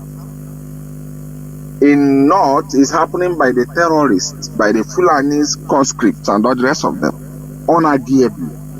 But let us also understand something. When you have a situation whereby America and her allies are pushing a narrative, you don't just take it on a face value, because Trump's government in the first tenure did everything possible to underlist Nigeria, which he did. It was Joe that removed Nigeria, and that underlisting cost Nigeria a lot, including having access to military equipment, and a lot. I know that is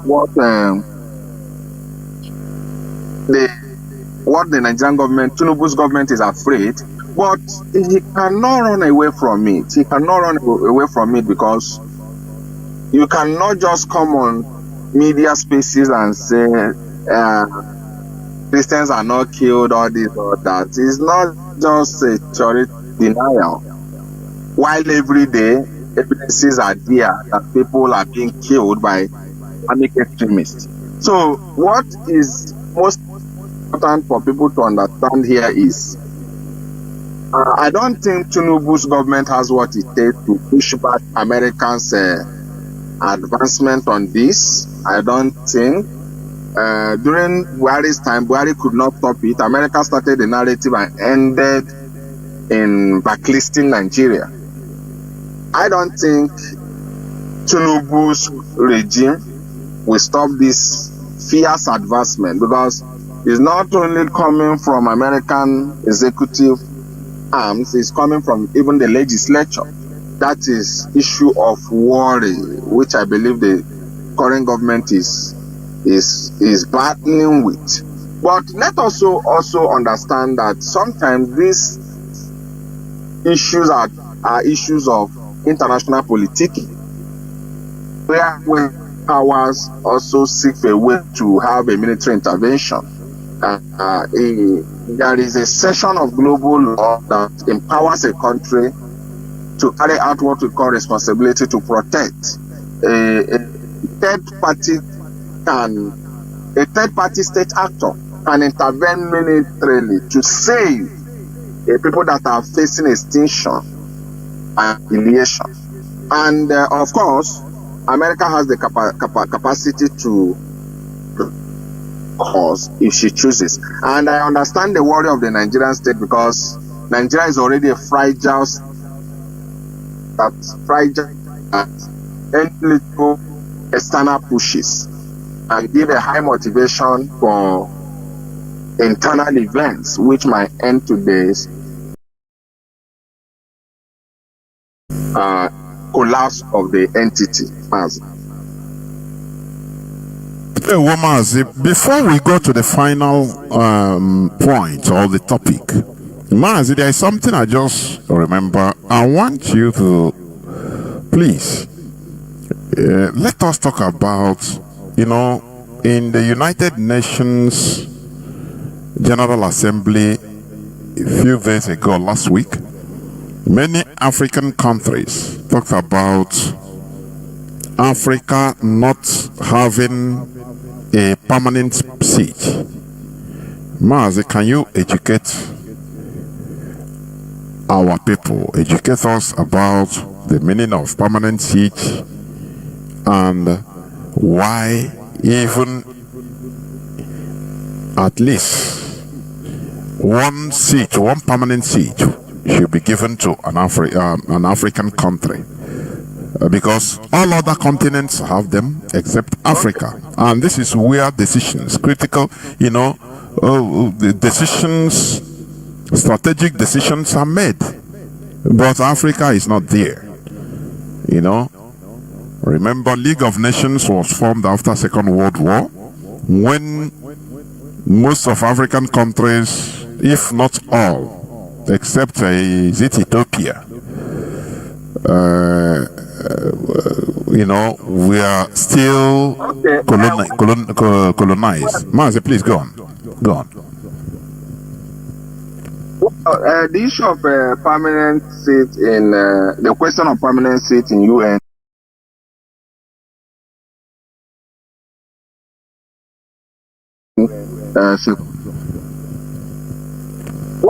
The issue of permanent seat in the question of permanent seat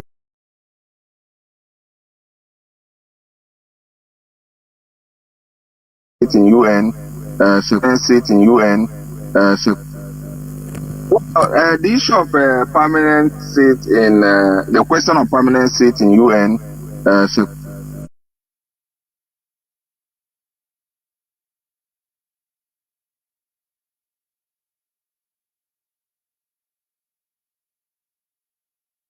And I know when you come to Africa, there are 3 or 4 countries that are seriously pursuing that position: Nigeria, South Africa, Egypt.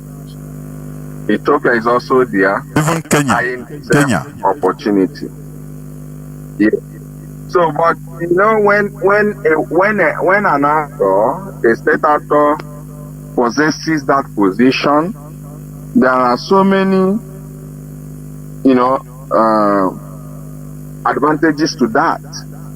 At least you can freely move into becoming a nuclear possessor, which is a strong deterrent power against external aggression. And you have a lot of powers you can wield.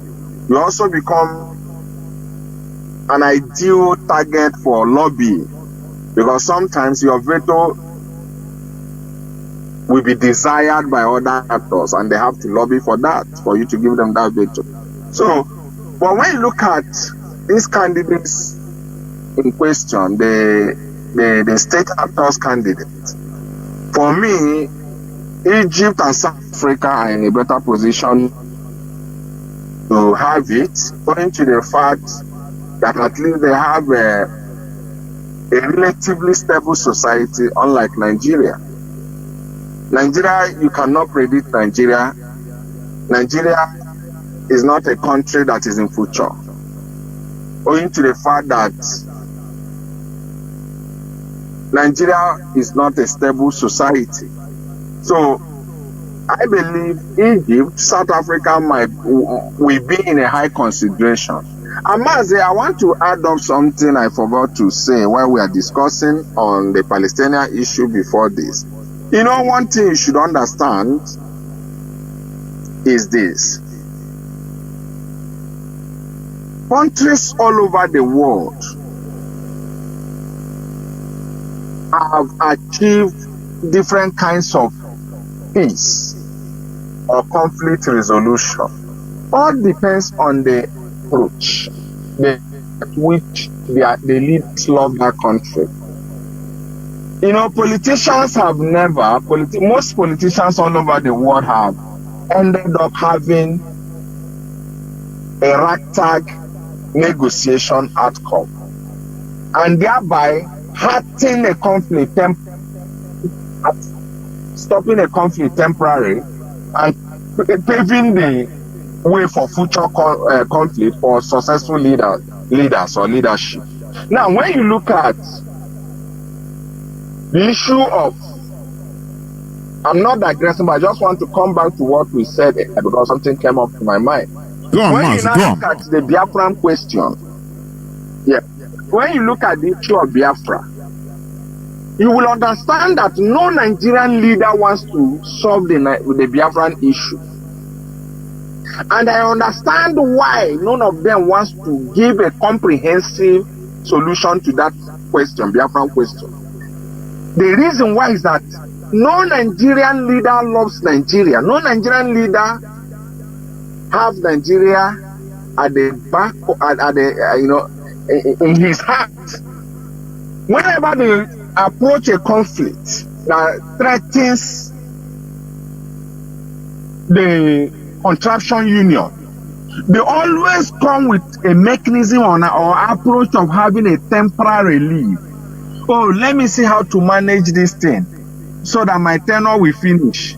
A succeeding or successful person, anyhow he wants to manage his business. Let me give you a historical antecedent on this.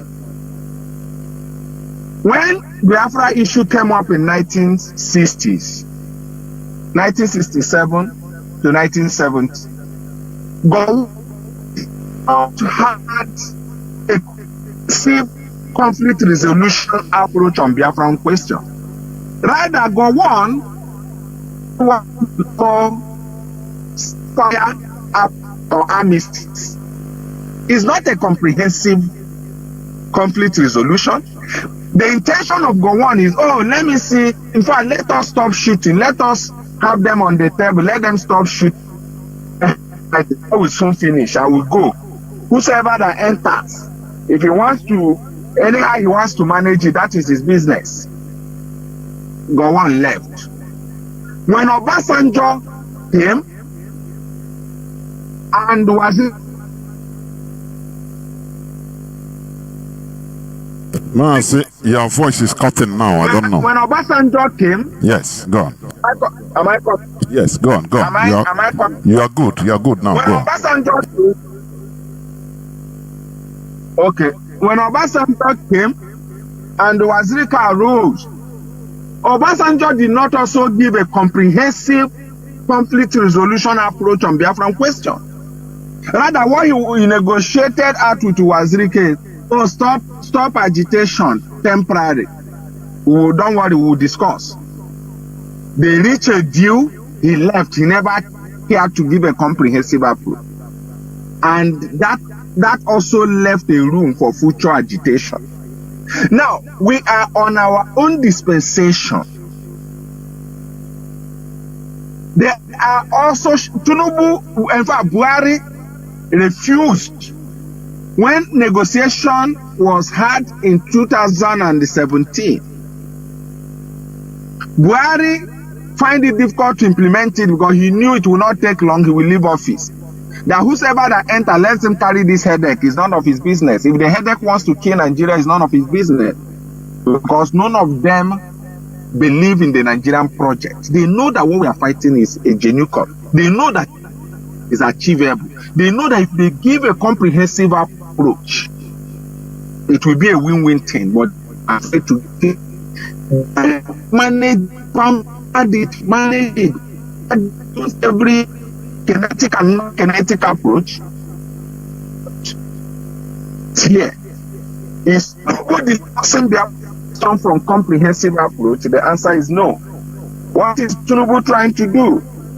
Also, I will manage it. Let me see how I will pamper it. Let me see. Probably, let me maybe see if I can have a deal with this person. Have a deal with this person. Manage it until I leave. The answer is because none of them believes even in Nigeria. They know we are fighting a just cause. When Niger Delta question came up, the same Yaradua did not want to give a comprehensive conflict resolution on it. He never asked them, okay, what do you people want? 13% derivation to the oil producing communities. They never cared. He said, oh, let us bring out money, call them, give them amnesty. It's a temporary relief. They are going to go back to their houses. Rest. Is the Niger Delta question not resurfacing again? It is.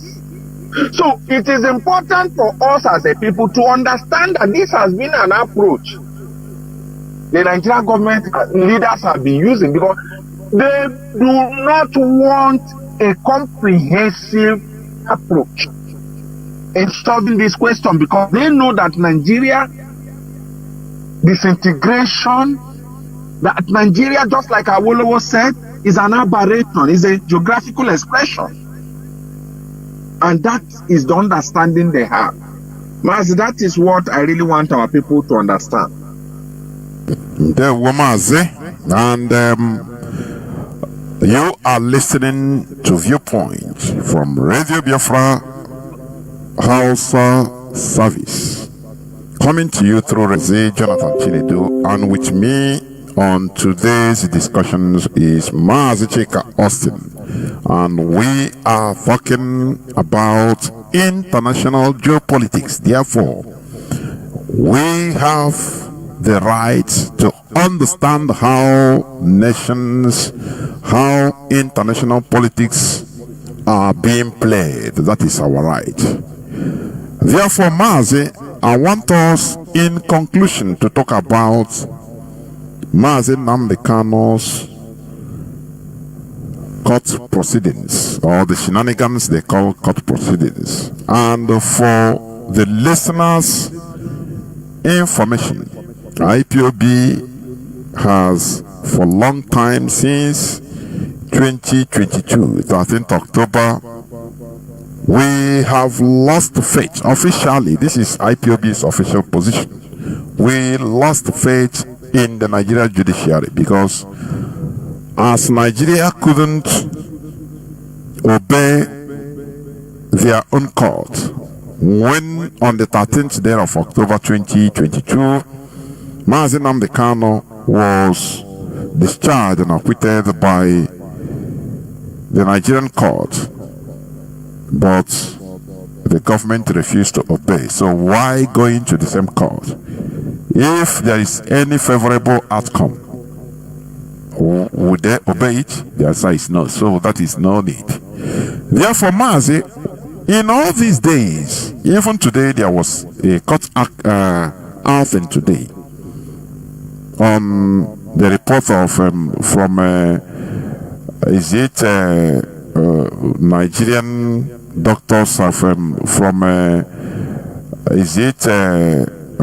Nigerian Doctors Union or something like that, about whether Mazi Nnamdi Kanu should be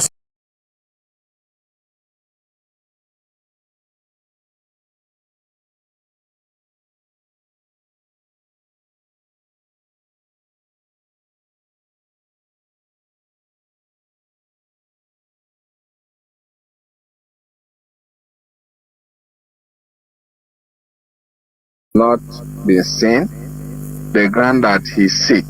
For me, I would say, let it be for what it is.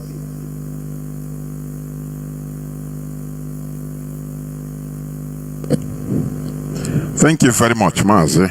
And we are now going to go into a few minutes break so that when we come back, our lines will be opened so that people will call in and give their contributions or ask questions. Just few people. Today, I don't want people to call and start thanking. You know, you find out that before you finish thanking this person, your time you have spent more than you should spend. Please.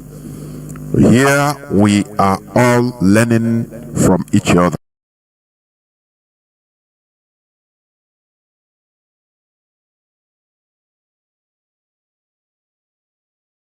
You come in, you spend, please. Here we are all learning from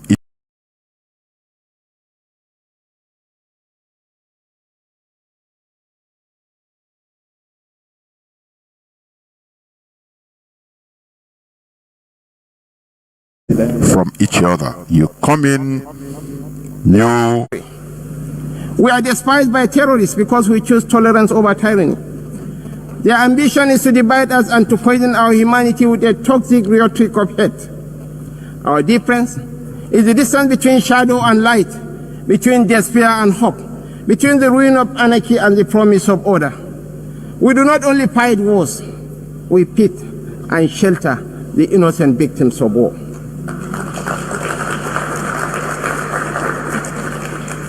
This is why we are not indifferent to the devastations of our neighbors near and distant. This is why we speak of the violence and aggression visited upon innocent civilians in Gaza, the illegal attack on Qatar, and the tensions that scar the wider region. It is not only because of the culture of impunity that makes such acts intolerable, but because our own bitter experience has taught us that such violence never ends where it begins. We do not believe that the sanctity of human life should be trapped in the corridors of endless debate. That is why we say, without stuttering and without doubt, that a two-state solution remains the most dignified path to lasting peace for the people of Palestine.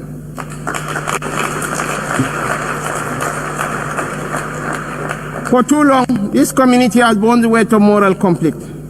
For too long, we have been caught in the crossfire of violence that offends the conscience of humanity. We come not as partisans, but as peacemakers. We come as brothers and sisters of a shared wall, a wall that must never reduce the right to live into the currency of devious politics. The people of Palestine are not collateral damage in a civilization searching for order. They are human beings, equal in worth, entitled to the same freedoms and dignities that the rest of us take for granted. We want to make the choice crystal clear. Civilized values over fear. Civilized values over vengeance.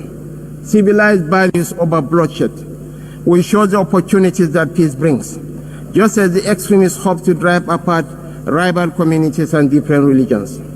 We work through multilateral platforms within the rule of law to build the consensus and support that makes this immensely difficult and dangerous task that much easier. This is how we deny our enemies the space they crave to fuel tension and despair. It is our experience that this offers the best, perhaps only hope for peace, reconciliation, and victory for the civilized values of a shared humanity.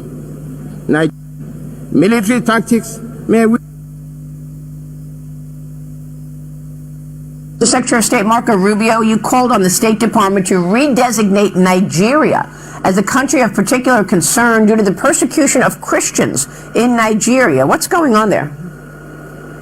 Yes, it's really, truly a tragedy what is happening in Nigeria. Just this year alone, 7,000 Christians have been killed by Boko Haram, an Islamic terrorist organization. Just on Ash Wednesday this year, we had a priest kidnapped and murdered, and another 54 Christians martyred on Palm Sunday. There's 35 Christians a day being murdered in Nigeria by an Islamic terrorist organization. The Biden administration removed that designation of a country of particular concern for Nigeria. President Trump had put that designation on them in his first term, and I'm urging Secretary Rubio to bring that designation back because it is certainly warranted. We need to stand up for these Christians who are being murdered in Nigeria. Unbelievable. All right, Congressman, we'll be watching your work on that as well. Thanks very much for being here this morning. Riley Moore joining us. Thanks.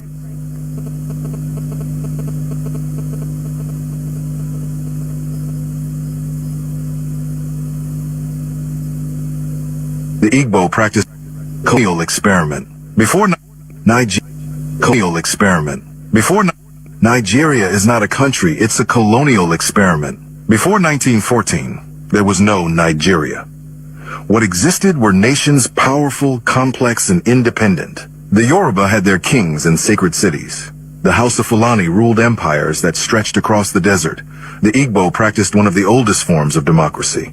Around them were the Tiv, the Ijaw, the Edo, the Nupe, each with systems of trade, governance, and belief. But the British didn't care about these histories. In 1914, they drew lines on a map and merged over 250 nations into one colony, not for unity, but for profit. They forced kingdoms that had never bowed to each other to suddenly live under one flag. That's why what we call tribal conflict today is not some ancient hatred. It's the crack in a foundation laid by colonial hands. Our ancestors were sovereign before the word Nigeria ever existed. The real question is, if outsiders wrote our borders, who will write our future? Nigeria is not a country, it's a colonial experiment.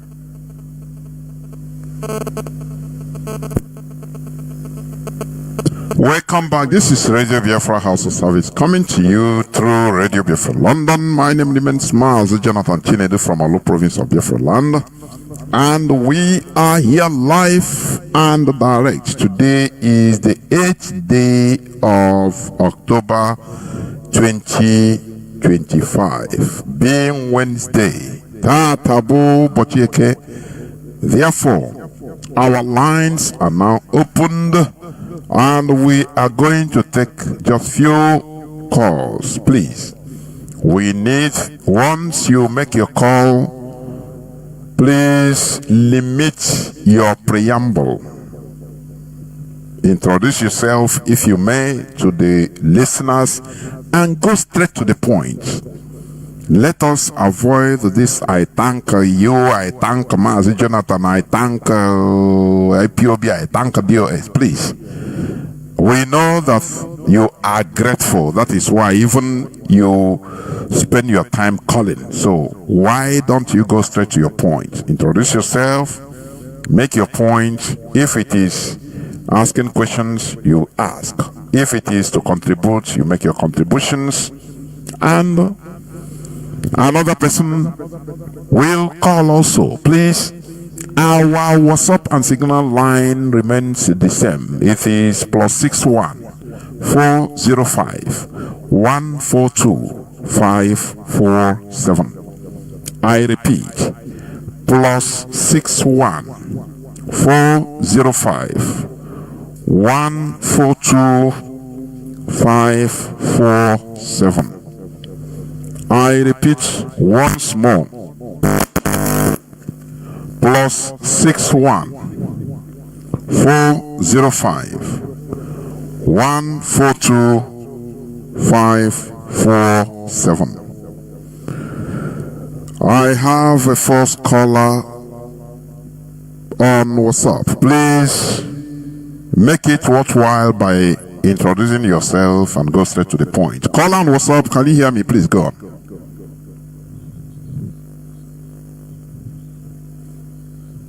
Just hold on. Sorry, I didn't even branch you, please. Just 1 second, if you may. Go on, Mazi. You are go on now. Go on now, please.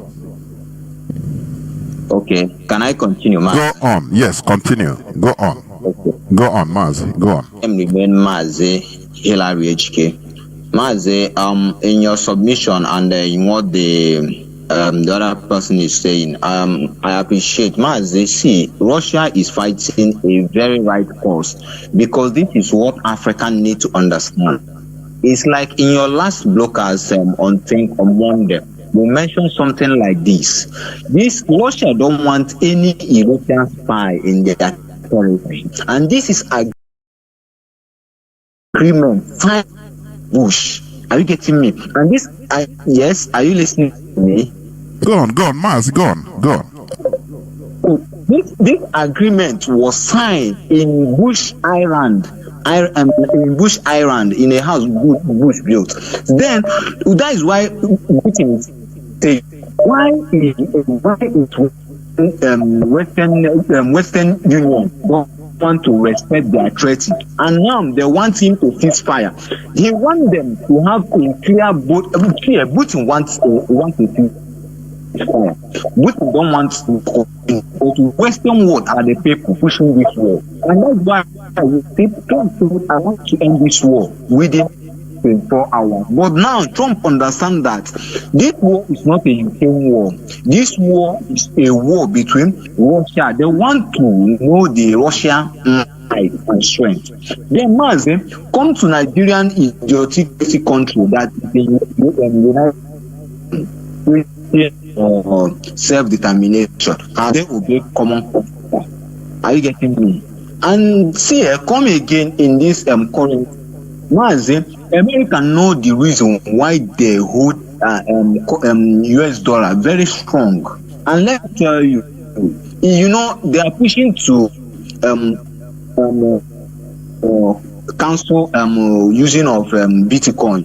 But the other countries understand that this is a way to shorthand American strength in some things. At least now, some countries are in Bitcoin without dollar anymore.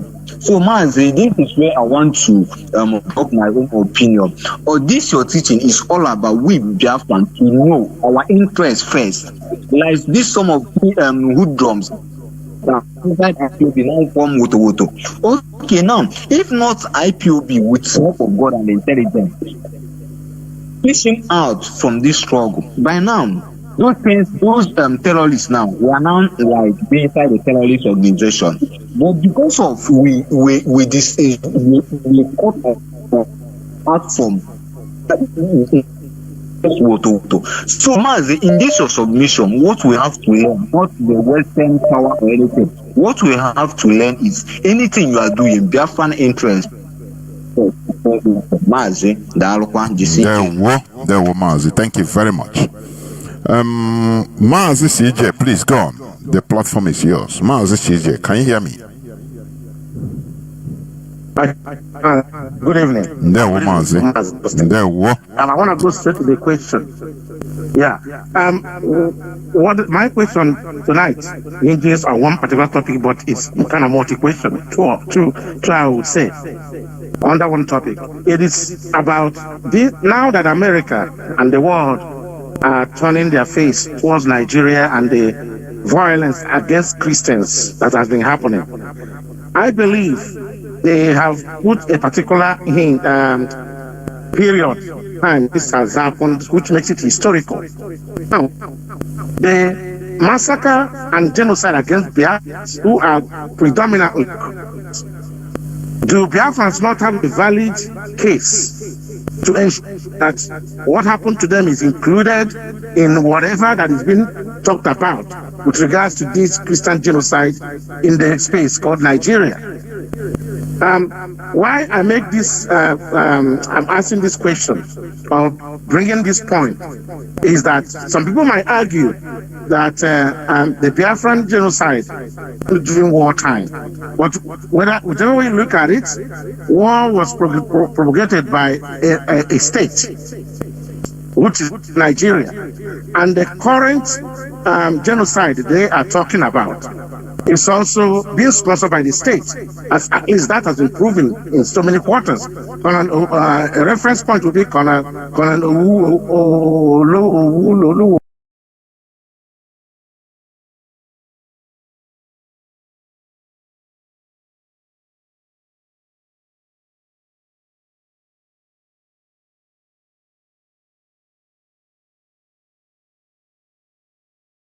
Or whatever you call it, and the so-called dossier that Dubai had produced with regard to sponsors of Boko Haram, who are architect of this Christian genocide currently. So now, the second question is, if there is any proposed and solution, articulate solution to solve this problem in Nigeria, would the Biafran question not come into it? Thank you very much. That's my. There were. Mazi, did you hear the question? Yes, I finally got you. Yes. To respond as well. Oh, hinges towards the same direction, I think. Go on, Mazi. Go on, if you hear the question. Go on. Okay. Okay, I got it.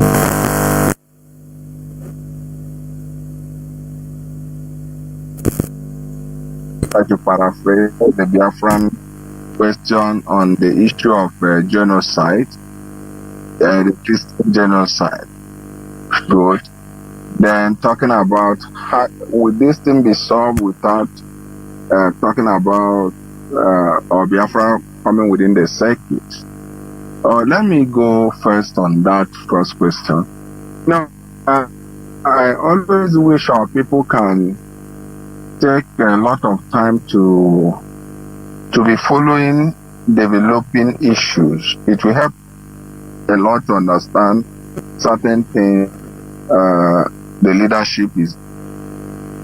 If you look at the quotation of these U.S. members of the legislature, and by extension is definitely going to come, I think Department of State made a question as regards to the Christian genocide as well. If you look at it comprehensive, understand that there is a lot of leverage of the work of the civil society organization, and for those of us who do not really understand that civil society organizations have lived extensively on the reports by the leadership of the indigenous people of Biafra. So if you understand this very connectivity, you will now understand that the Biafran question is not out of the whole thing, but you should understand the place of politicking, or should I say international politicking. Sometimes countries, when they want to do a certain things, especially when it has to do with intervention, they push a topic that we attract. They push a topic that we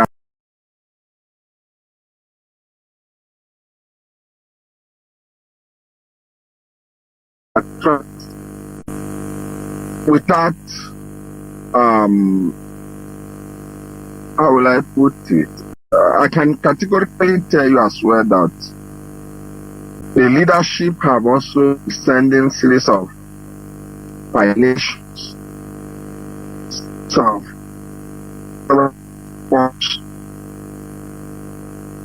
correspond certain authorities, and I might influence on what is going. Take note about this, because sometimes we always want, or we always think that countries are open and clear in responding to certain issues. If America is talking about we want to intervene under the Biafran question. As it stands now, Biafra is not in any conventional war with the Nigerian state, and there is no ground for intervention as far as the politics of intervention is concerned. There is no ground at which any country can intervene under the auspices of Biafra. There is no ground for it now. It doesn't matter whether we are, but it is what it is.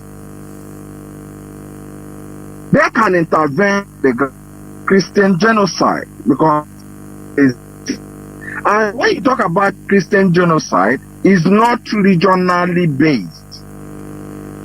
Boko Haram or Fulani extremists, Fulani terrorists are not only killing in North, they are killing in West, they are killing in East. And the American report is talking about Nigeria is not leveraging to North, West, East or South.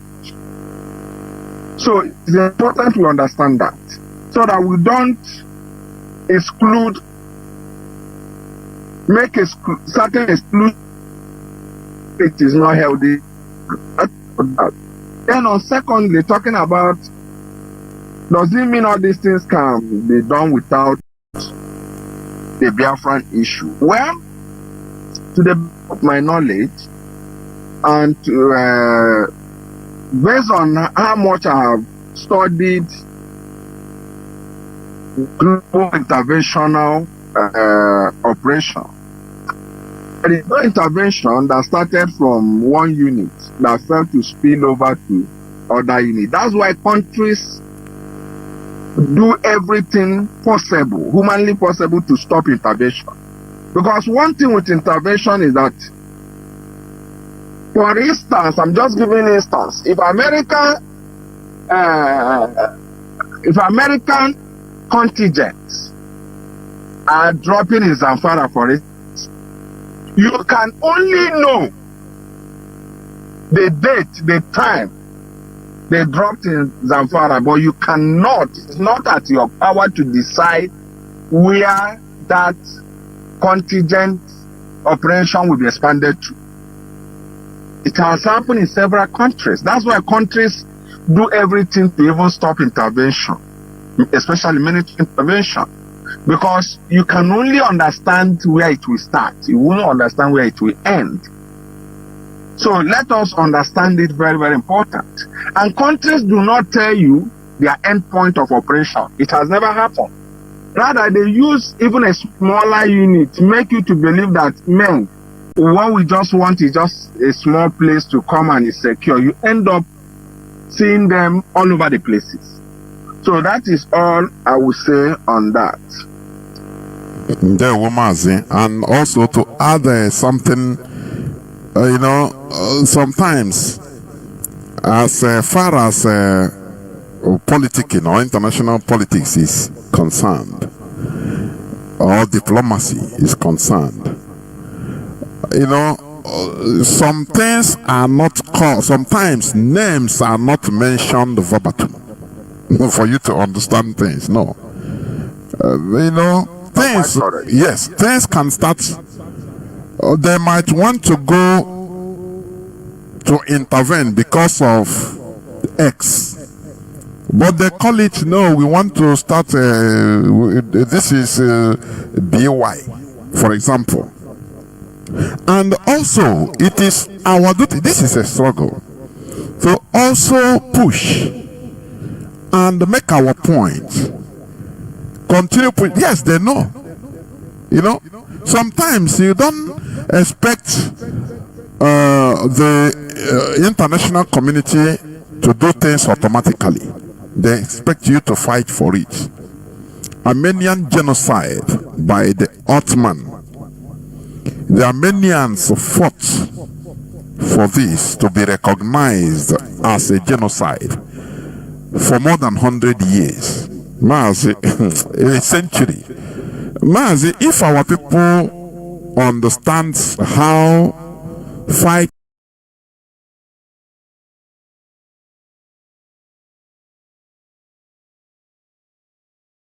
waiting for something as a people. How it is hard. Mazi, our people will surely change their orientation. I'm telling you, and be consistent. You know? To recognize that their killings in the First World War was a genocide. It took them consistency for 100 years plus, and they achieved it after more than 100 years. Mazi, ask our listeners, can our people make such kind of requests consistently? It is a generational request. This generation die, others continue the same thing. You know, you see some of our people back when we say, no, now leave this thing now, it don't pass. Let us fetch the future. Let us continue. Let us move on. We gotta move on. This is weakness. It is for us to also push that, look, those people that they are talking about, genocide committed against, we are number one. Yes, the international community, they know. But it is for you to make the necessary move politically. The noise, the necessary diplomatic noise, and all the fight in order to grab it. That is it. That is what I'm going to add. Caller on, what we call it, signal. Can you hear me? Call on signal. Please go on.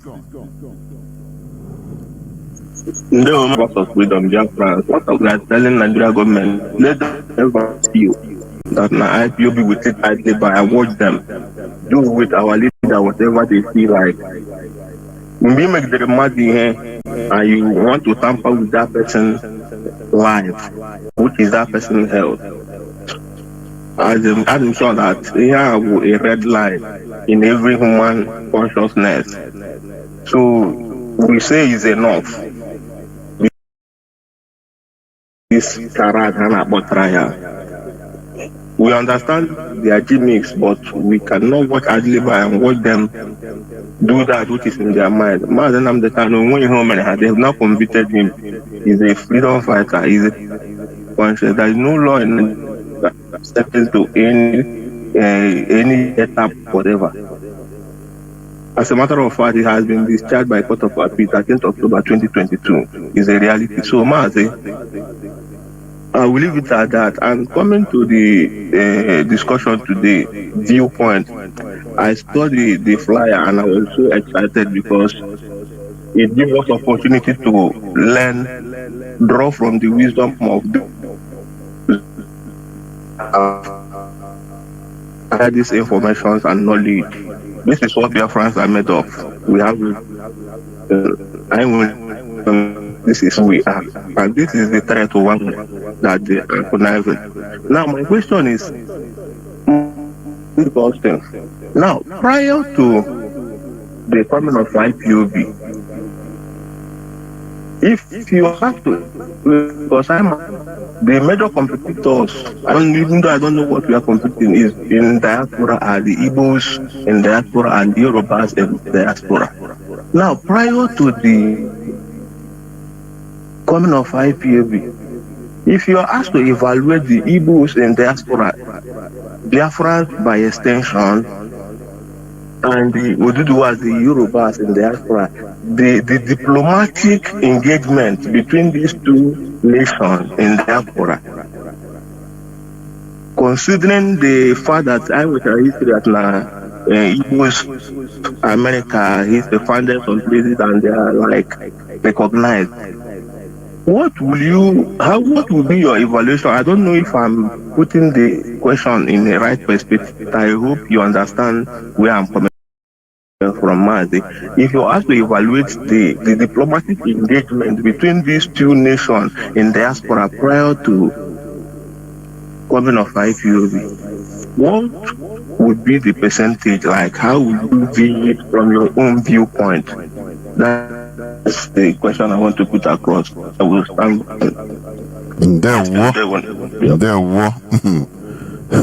This is the hard one. Mazi Austin. Did you hear him? Please help me. No, he said. He actually said. He said on the diplomatic. We talk about diplomatic front, which is not only other international or other nations. He said, "What is our evaluation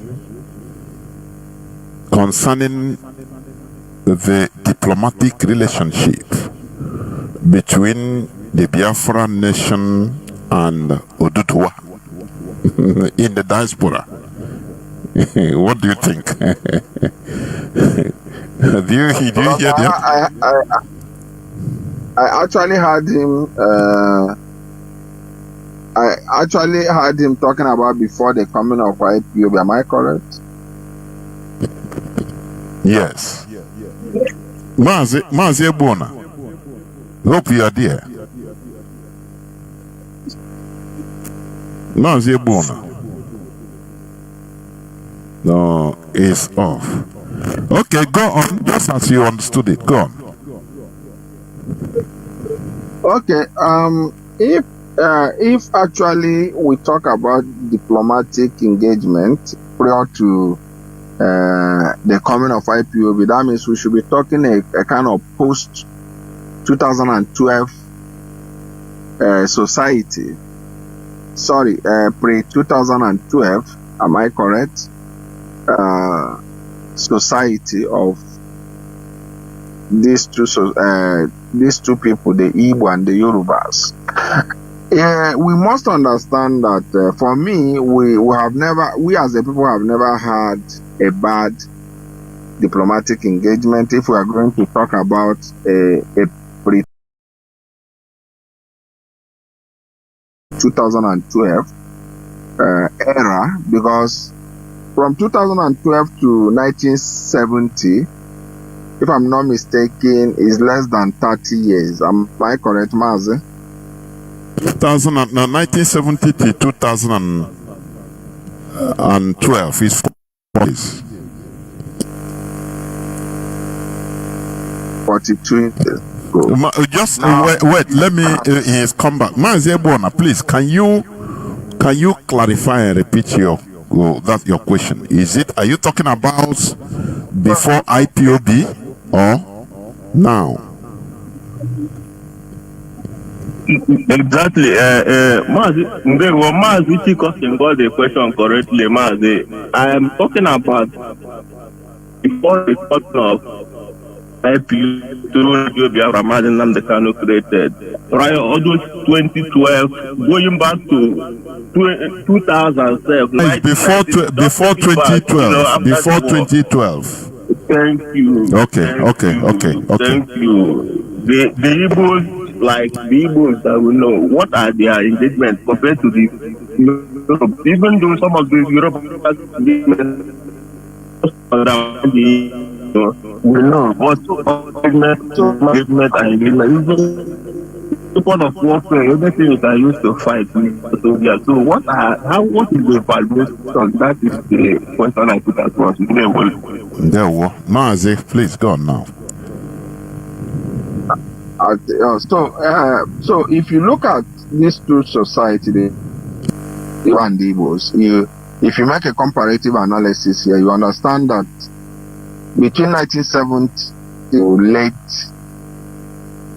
90s, which is 1999 and 2000, these two societies never had equal footprint. The Yorubas and the rest of the North or the rest of Nigerians came out of the war between Nigeria and Biafra. Igbos were of healing process. This is more of the war. Why Igbos were doing healing process. And that healing process lasted until sometime 2007.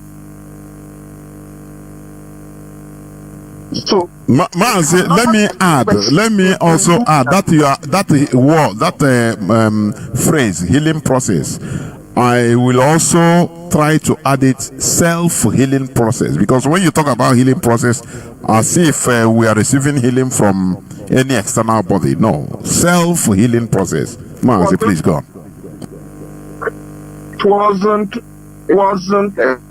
It was internal. And that healing process comprised this fitting in even a footprint on domestic socio-political development, and also footprint on the state. So you can't come and make Igbo society before you and the Yoruba society. They are not in any way. In fact, it is a miracle. What we are doing today is a miracle. What the edifices are built is a miracle. We have been able to establish their miracle because they negate the principle of social evolution. In a real sense, we're talking about currently the commissioning internal display centers. I can tell you, races it took over 70 years to even decommission internal displaced refugee camp. So our process, that's why the headache others have on us. Our process, that's why the headache others have on us is this, that we did not observe process of social healing and social integration. That we jumped a lot of tracks. Just within an interval of 40 years, we are able to start measuring up us to serve in a they just as mighty as they are. It was in 2010 they were able to process. Mazi Jonathan, I have heard you several times quoting it. The payment of the reparation when it ended. This is the Germans from 1945. It took them 50s, 60s, 70s, 80s, 90s, 70 years, the Germans.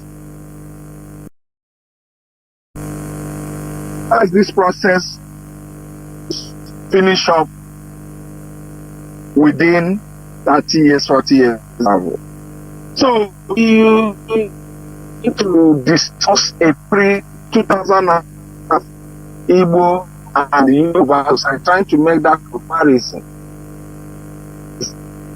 It's honest to do that, because you have people who are still coming from the process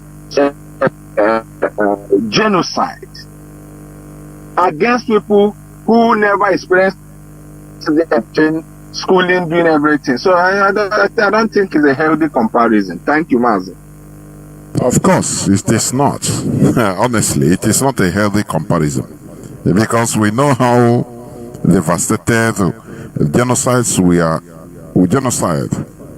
was committed on us by the same people. The Nigeria that is comprised of the north and the southwest. So it's not a healthy comparison, honestly. And the healing process that Mazi Jonathan talks about is our own self-healing, auto-healing process that we are, trying to own self-healing, auto-healing process. Not permitted to have any other agenda except Nigeria. Mazi, I don't know whether you understand what I mean. Since after the war, yes, sir, Biafra, we are not expected to have any other agenda, even for our self-conservation. No, it's not possible. Otherwise, you'll be termed ethnic bigot. You are Igbo. You are tribalistic. So they expect us to be clean. What do they mean by cleanliness? Be a detribalized Nigerian. Whereas they themselves, they have their own ethnic agenda. And that is why, like I said, I preached day before, is it yesterday or day before yesterday? Buhari he was a Boko Haram member. He the patron of Boko Haram. But he became the president of Nigeria. But look at P2B, how they, they require P2B to always come clean, even not to talk about his Igbo-ness. Don't mention Biafra, otherwise you are not even qualified to vie for the office of Nigerian presidency. Whereas a Fulani Boko Haram have the right to be the Nigerian president. Tinubu entered office and as a Nigerian president and went to Duduwa House and sang the Yoruba national anthem. No, it doesn't make it. It's normal. But as an Igbo, as a Biafran under Nigeria, you don't need to even have pity, don't need to have anything to do, pronounce even Biafra. That is the mess we are in. So Mazi, I agree with you, it's never a healthy comparison. I hope Mazi Ebona, you had it. It gives you some maybe level of clarity. Caller on, I think I will take the last call, is it? Caller on WhatsApp, please go on. Can you hear me? I think it's Mazi Scavenger there. If you are still there, please go on. Yes. Professor Jonathan, thank you for taking my call. There, Mazi. Yeah, you're speaking to about of the scavenger. I'm calling from Africa to the South Africa. I greet my leader, Mazi Jonathan Chinedu, a prisoner of conscience, who set up this Radio Biafra, assisted knowledge as spiritual educators. And what that is, Jonathan, is you are blessed, maintain you are blessed. Sir Austin, thank you for being the guest of our today. Professor Jonathan, I want you to add also that there is nothing to compare here. Fine, go on my submission, because remember that Nigeria promised Biafra. People are reconstruction, rehabilitation, and rebuild.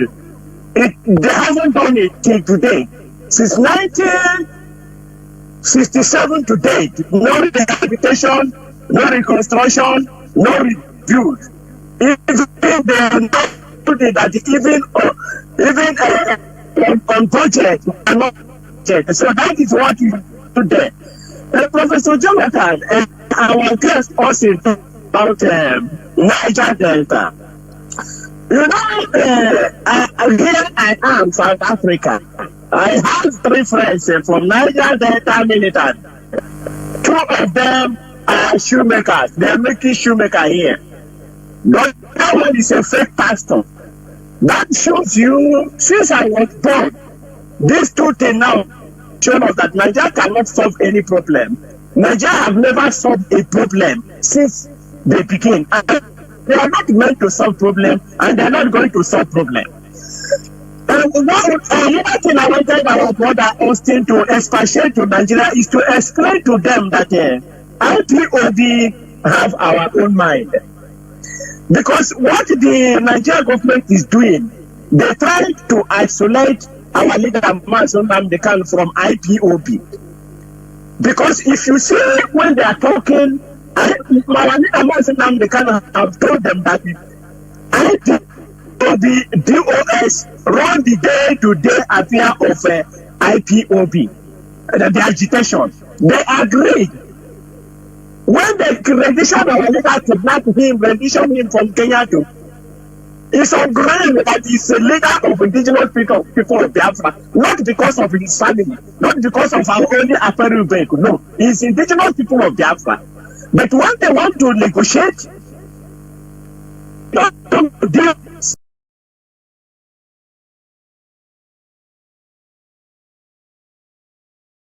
Don't even is indigenous people of Biafra. But when they want to negotiate, don't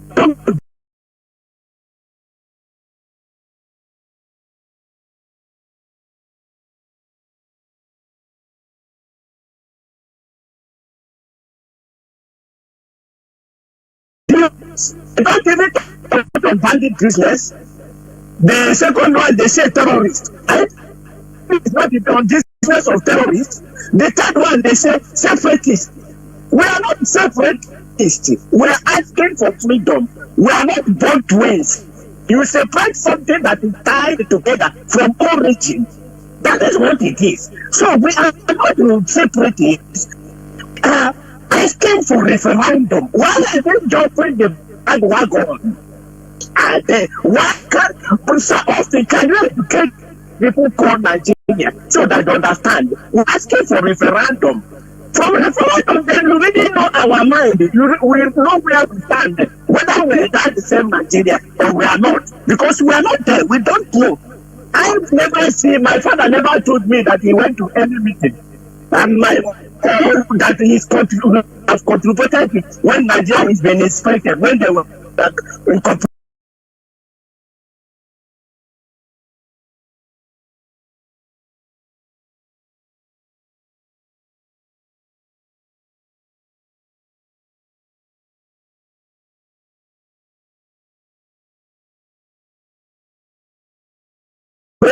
Biafrans to the Nigeria project that has contributed when Nigeria is being inspected, when they were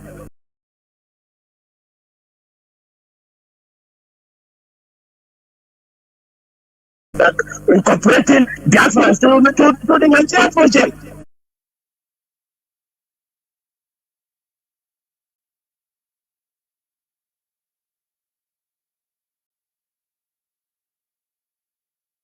Go continue towards making your closing remarks, please. Mazi Jonathan.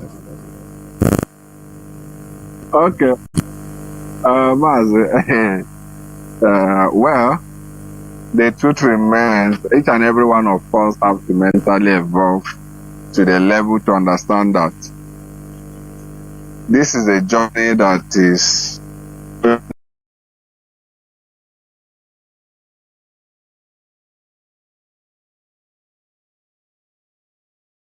to be achievable. Nothing any man can do about it. In as much as every day we keep on educating and exposing ourselves through the ideal knowledge of this, because we have sometimes there are certain information we have us we are really understanding that to mental thick. And that's why you see some of us ignorantly, out of ignorance and not being properly informed, ended up seeing this golden journey to be a journey of funfair, and a journey that if it doesn't happen next week, I know they do again. These are for toddlers. Because it is as a nation where people living a journey of jokers or a journey of, you make noise today. No, we should understand the gravity of what we are pursuing. And I always tell people who care to understand that Nigeria does not have the national cohesion to stop us. The only thing that can stop us is two things. We're stopping ourselves, or ignorance stopping us. These are two major things that can undermine us. We're stopping ourselves, or when we lack basic information on this golden journey we have. So it's not going to be an easy journey. If anybody tells you that, the person is not sincere to the truth. But the honest thing remains, is Nigeria a fragile society? Of course she is. Is Nigeria futuristic? Of course not. Is IPOB capable to deliver? Of course we are. We can. We can. Only what we done amongst ourselves is this unnecessary chance drop. It doesn't help anybody.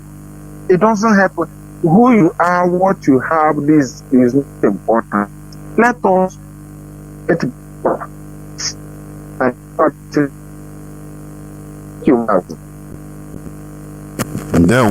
There were. Mazi, let me tell you something. I know you are finished. But there is something I'm just noticing on this our broadcast. Even on the social media, they are trying everything, honestly, in order to block. Because I think we entered into restricted areas, honestly. Because what has been happening? I'm telling you, I know what I'm saying. I think they see that we entered into some restricted areas, so that's why they started mesmerizing what we are doing. But nonetheless, we must continue. Mazi, thank you very much, and I love what you said. Nigeria does not have the wherewithal to stop us. Either we stop due to lack of resilience and consistency, or total error, ignorance. Mazi, notwithstanding that you've made your closing remarks, but Mazi, let me ask you even. Imagine that our people, our fathers that fought the war, they knew not a privileged information for few people, but the population, including the recruits, the military that we are, Biafrans that we are fighting. They knew that if you people sustain the fight and cross 15th of January 1970, that many countries will be recognizing, many countries lined up to recognize Biafra. Mazi, imagine that the population knew. What do you think that would have happened? They would have massively, even if as people are dying, as people are perishing, they say, no, we must cross this line so that we see results. Because that is information. But I know that some people, maybe in the high echelons, knew about this, but maybe they say, oh boy, what if I die? I beg, let us end this thing. Because the population, we are kept in darkness. It is now that all these things are being declassified for your information. That is why information is very healthy. Information, exposing things is very good for the population, for our cause. Because there are so much complexities. So much complexities. We have been boxed to a corner right from 1970, and we have been suffering. We are traumatized into submission, and there has never been any healing to that trauma that our fathers, our uncles, our grandfathers passed through. They imputed that trauma to their children and children, which is most of us today, and we continue remaining in that cage. It's just like, can you ask yourself, during the transatlantic slavery, black people that were taken from Africa as slaves, they had children, they brought children, but they had to indoctrinate their children to keep them in their position that, look, You are slaves. I am a slave and you must remain slaves. You must remain obedient to the master, that is the white man. He is our owner. Any day you rebel, he will kill you. That child will grow like that inside that cage. That is the way we have been programmed since 1970 to today. It is now that we are trying to burst the bubble. The most important thing that has happened to us as a people is dissemination of the information that we need in order to survive as a people. Otherwise, we remain like slaves, honestly. Inside that bubble where we are born, you as an Igbo man, you maintain your space. Oh, don't go, you don't have any. Sometimes even our fathers will tell us that nothing for you in Nigeria, go and hustle. And that mentality continues. It's a drama, for goodness sake. It's a heavy cage that we are in. Instead of fighting or being a proud citizen of the so-called Nigeria, you grow up and say, oh God, I want to go find my space. So let me, either you go do boy, you run away, travel, and say, oh boy, nothing for me here. And we took it as normal thing. And this thing, they thought that it will continue forever. For goodness sake, I said, no, it cannot continue. I am very bold to say that this shouldn't continue unless we are very ignorant and foolish to allow it to continue. We are just like children of slaves born in America in 17th, 18th century. What can you do? They start indoctrinating you right from babyhood. That look at your space. So you see how I'm doing? I'm not a free person. So you as my child, you are not free. You are a black person. You are a child of a slave. You have to know your space. That is what Nigeria has put us into. And IPOB, we have come to destroy that bubble. I am telling you. And we must achieve it. And we are achieving it. That is why mental liberation is number one. It's a precursor to physical emancipation. If we stop, honestly speaking, we are gone. If we imagine that you are running a marathon of maybe 40 kilometers, you started doing well until you reach 39.9 kilometer. You never reach the finish. You never cross the finishing line, and you fall. You collapse. Others will come and overtake you. You are no longer. I was number one since 1 hour. I get them before no be property. That is why it will be better for us not to have started this than starting and stopping. Mazi Austin, please. Thank you very much. You are a gift, honestly. And we must continue. Any person that is thinking of backsliding on this struggle, please, I say please, rethink. And we must support this struggle. And the knowledge of international politics should help us, for us to understand how things work. Mazi Chik, I don't know whether you want to say one word or the other, because this is where I'm going to stop, Mazi. Sometimes I get emotional.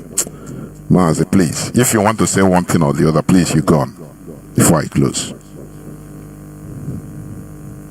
No, Maz, I have nothing to say. I think I've said all I can. So I want to appreciate you for the time you gave. Thank you, Maz.